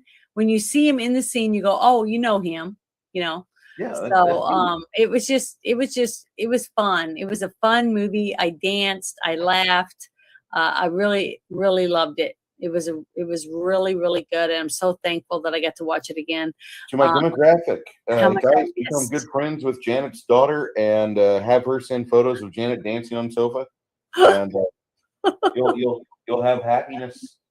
Oh, I did. I was dancing. I was thinking about that "Shake Your Tail Feather" song, and I was like, I cannot wait to get my music in so I can dance in my office to that again. Janet had to shake a tail feather. Yeah, it's a good song. It was a really good song. It's very upbeat. It's fun. It's got everything that I like, and I'm probably going to put a bunch of Blues Brothers songs in my Discord tomorrow. So, because I don't know if Kronos has even seen this movie. Kronos should see this movie, and if not, we'll have to set him up with a link. As much as he likes music, I think he would really, really enjoy it. This is a movie right up his alley, I think. Next week on this show, actually, Janet, what is your rating for this movie? Is it a perfect 10, or is it like a? I would say, God, this is closest. This is as good for a comedy musical.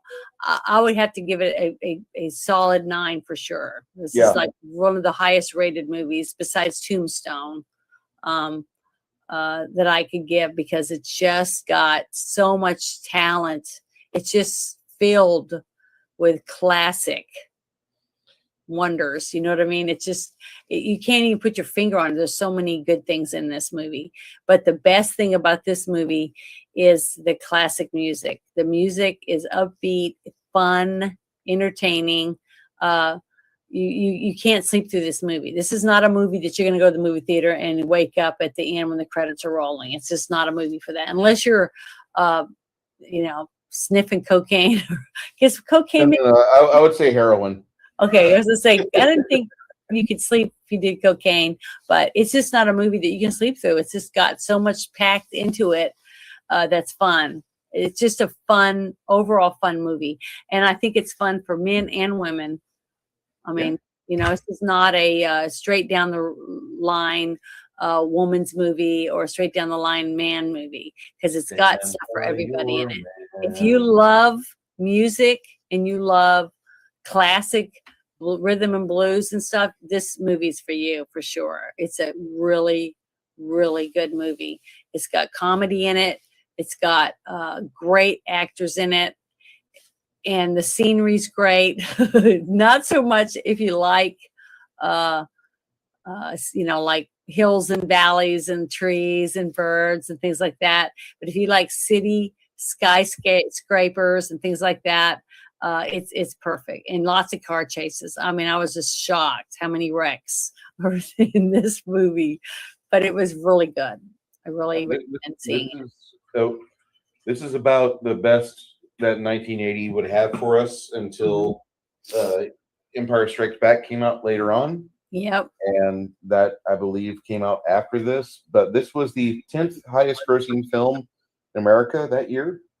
It was good. I can see why. It had, I mean, I could see old people watching this, teenagers watching it, college age people, married couples, all of them enjoying this movie. I just don't see why you wouldn't. I mean, unless you hate music.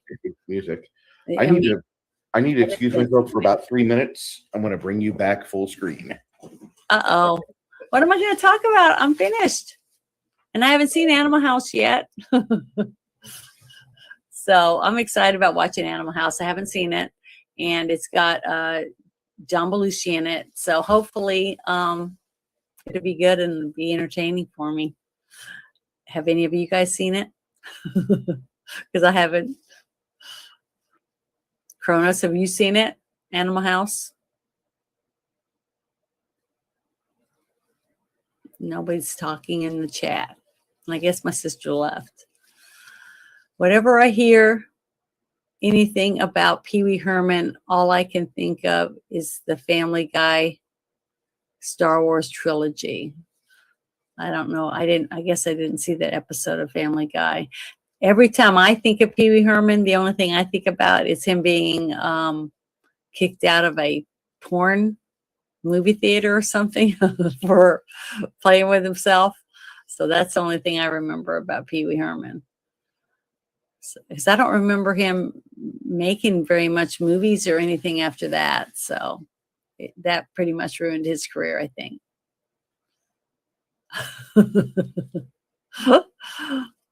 Oh, you guys are funny. It's nice to be able to read the chat in front of me now that Bruce finally showed me how to do that. None lives matter. That's funny. Haven't seen Animal House in decades. I've never seen it, Bowsette. So I'm going to get to see it for my first time for next week.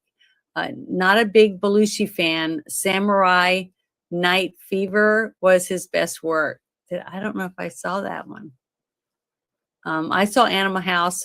Watch it. You'll most likely enjoy it, Janet. I think I'll enjoy it. I mean, hopefully I will. We'll see. I haven't liked some of Bruce's choices, but we'll see if I like this one. Janet, a review you and Bruce should do is the Family Guy Star Wars trilogy. You will laugh every single body part off. Oh, I will. I never heard of that. I've never heard of the Star Wars trilogy with the Family Guy. I don't remember ever hearing about it. So it's weird how I've missed so much stuff. But it was a skit. Mystery Men was a good movie. It was a skit on Saturday Night Live. Oh, I don't remember that either.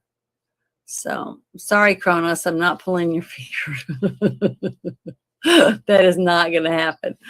But man, this turned out pretty good for something I threw together in just a short amount of time. I think it was fun. And this, because I made this. It's this, it's hard to see because it's black, but I sewed all of it so I could wear it and made this little scarf and then made the black part over the top. Samurai Delicatessen. I remember that. He was also the samurai tailor too, as he would take his sword out and chop a piece of material a few times and he would have a suit. I remember that. I've seen a couple of things like that on TV. Let's see. Samurai Night Fever was a skit. I'll have to look that up. And then Buffy the Vampire Slayer. I was talking to Bruce about maybe thinking that we could do a series, like a TV series and doing one episode a week and talking about it. The only thing is it's got to be something we'd both be interested in watching. And a few of the things I brought up, he didn't seem too happy about my choice. So maybe if you guys keep throwing stuff at him, he'll pick something that might be good. I don't know, because he's the boss, because this is his channel.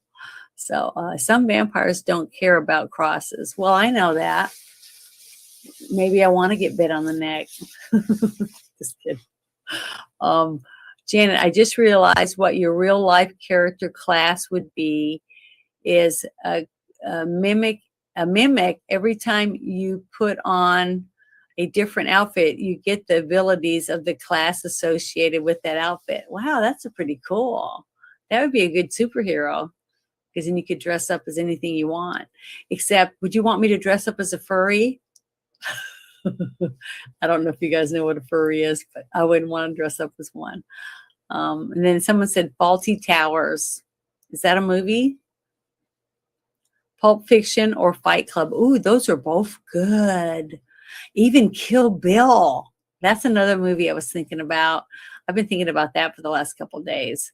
There's two of them. They're pretty good and full of action. And they can't say anything about not having women that kick butt, because these women kick butt and the movie was still entertaining. They didn't have to make up stuff like that. You dress up as a furry and I'm out. Yeah, me too. I'd be out because I'm not doing it. Oh, hey, Woke Breaker. Nice to see you. How you doing? Yeah, somebody said something about me that I could dress up in different characters and have those abilities, you know, almost like a superhero. And I said, yeah, wouldn't that be great if I dressed up as a furry? No. But I was just kidding, because I wouldn't do it. Mm-mm. It'll get your Wolf Breaker. I don't do that stuff. Yes, I'm boring like that. TV series, Brit humor, and notice I added the U for effect. Yes. I see that. Janet, do you have anything you want to add before we start tearing down tonight? I don't know. I'm trying to think. It seems like I've done nothing but gab my head off and interrupted you through the whole thing. So maybe I should let you have the last word. Well, want you guys to understand that there are things in this world we don't have any control over. That doesn't mean you get frustrated and lash out at other people. The best thing you can do is just be patient and watch things unfold. And for those of you that understand what I'm about to say, for those of you that don't understand what I'm about to say, I know this won't go over good with you, and I'm not going to care. You don't have any other choice. You just got to put it in God's hands, and that's not always going to work in your favor. There's an entire book of the Bible called the Thessalonians, where it was written by an aggrieved people that weren't getting their way. And every time I start feeling like shit because I'm not getting my way, like right now, I have to go to that damn book. And it kind of pisses me off, but it gets me back to my spot. And I just want you to tell you that you got a choice. You can either be an idiot, lash out, and get in trouble and have more problems, or you can just wait things out and let things kind of die down. And it's nothing you ever want is going to be easy. So just understand that. Janet dressing up like a nun tonight was great. And I appreciate her doing that. I appreciate her being the other half of this stream. It's great. And she doesn't question me whenever I have to take off, usually get Chinese, or tonight the wife was getting ready for bed. So I wanted a couple of minutes with her just to give her a hug and let her know I cared for her. She's doing her thing for the entire night. And then she's like, I'm going to bed. Okay, cool. So we have a very important stream next week on Monday night. It'll be Janet's first exposure to Animal House. I want you guys all to show up in togas. And togas. Oh, wow. We're going to wear togas for the show? I'll do what I can. Being a poor miniature gamer, I haven't been to a toga party in forever.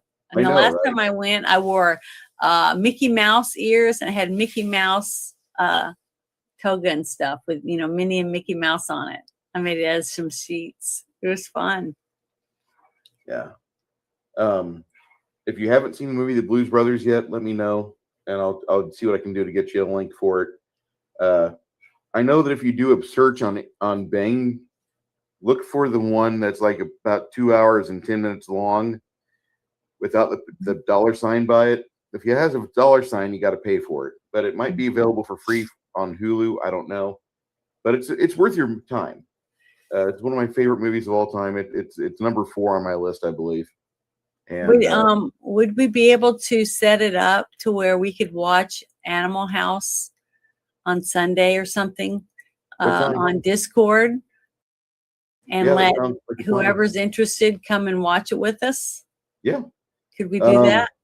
Either of our Discords, look for the guy, a girl in a movie, or girl, a guy in a movie, and just put your name in there, and we'll reach you, and we'll set up the stream.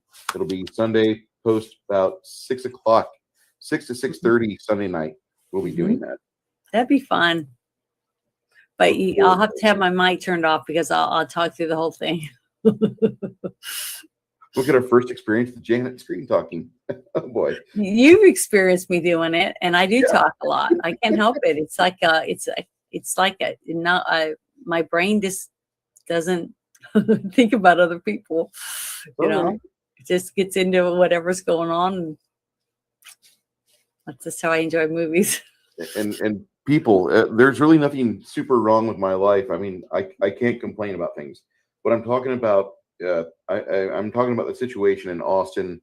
There's a kid that he shot another person with an AK in the middle of a street during a protest, and that was today. No, that was in 2020, and they found him guilty, even though the stand your ground laws were being abided by, and the kid's livelihood and health was threatened. He was surrounded by a bunch of people in a car. We talked about it last night on stream, and some people are familiar with the Garrett Foster versus Daniel Perry case. Mm-hmm. So Daniel Perry looks like he's going to be getting his sentencing here pretty soon. Greg Abbott, the Governor Wheels has said that we are going to want to expedite his recommendation for parole or for pardon. Yeah. So you're seeing this already spill out this way. I don't feel like we're going to get justice being served. I'm not upset about Garrett Foster being shot. I've yet to find anything redeemable about this guy. He was an Air Force vet. I understand that, but that doesn't mean he was automatically a good man. He's marching around Austin being an idiot with his wheelchair girlfriend. This guy found like all the check marks in one girlfriend. She's black, handicapped, and she's a non-binary. So anyway, before that night was over, he was dead because he ran up to a car that was being surrounded by other people, and he had his AK-47 at a low ready, and he got capped. He had 3 bullets hit him. 3 more bullets were exchanged from somebody else in the crowd to Daniel Perry's car, and I don't think Perry's getting off. Anyway, I want to see you guys here next Monday. If you have any questions, reach us on Discord. Janet, would you like to lead us out? Trying to think. I'm trying to remember. Oh, okay. Well, if you want to come to my channel, I'm trying to remember, probably tomorrow, hopefully, get to read some more of my story. And I haven't done it in a couple weeks, about 4 weeks, which is terrible. But now that I'm getting a little better at understanding how to use things and what things mean, what the buttons mean. It's different doing it on my computer compared to using my phone and then posting a video. So I'm trying to learn how to do all that stuff. But I'm going to be doing that. And then I think Drew's stuff is going to be paused for a little bit because we have him in the middle of moving and stuff. So I don't know how all that stuff's going to work out because I think he's in a hotel. And then I do my shorts. I'm going to be posting, little shorts here and there, depending on what's going on in my life or whatever, or what, makes what I think about. Sometimes I make sad ones. Sometimes I make funny ones. Sometimes I make just fun ones. So hopefully you'll come and check out my shorts. Fair enough. Everybody, thank you for being part of us tonight. A lot of you have been here since the start of it. I don't have anything but gratitude and a humbled man's thanks. And thank you for coming to and see us every week, even though We're just two people who enjoy movies and like to talk about it. Thank you. And everybody, good night.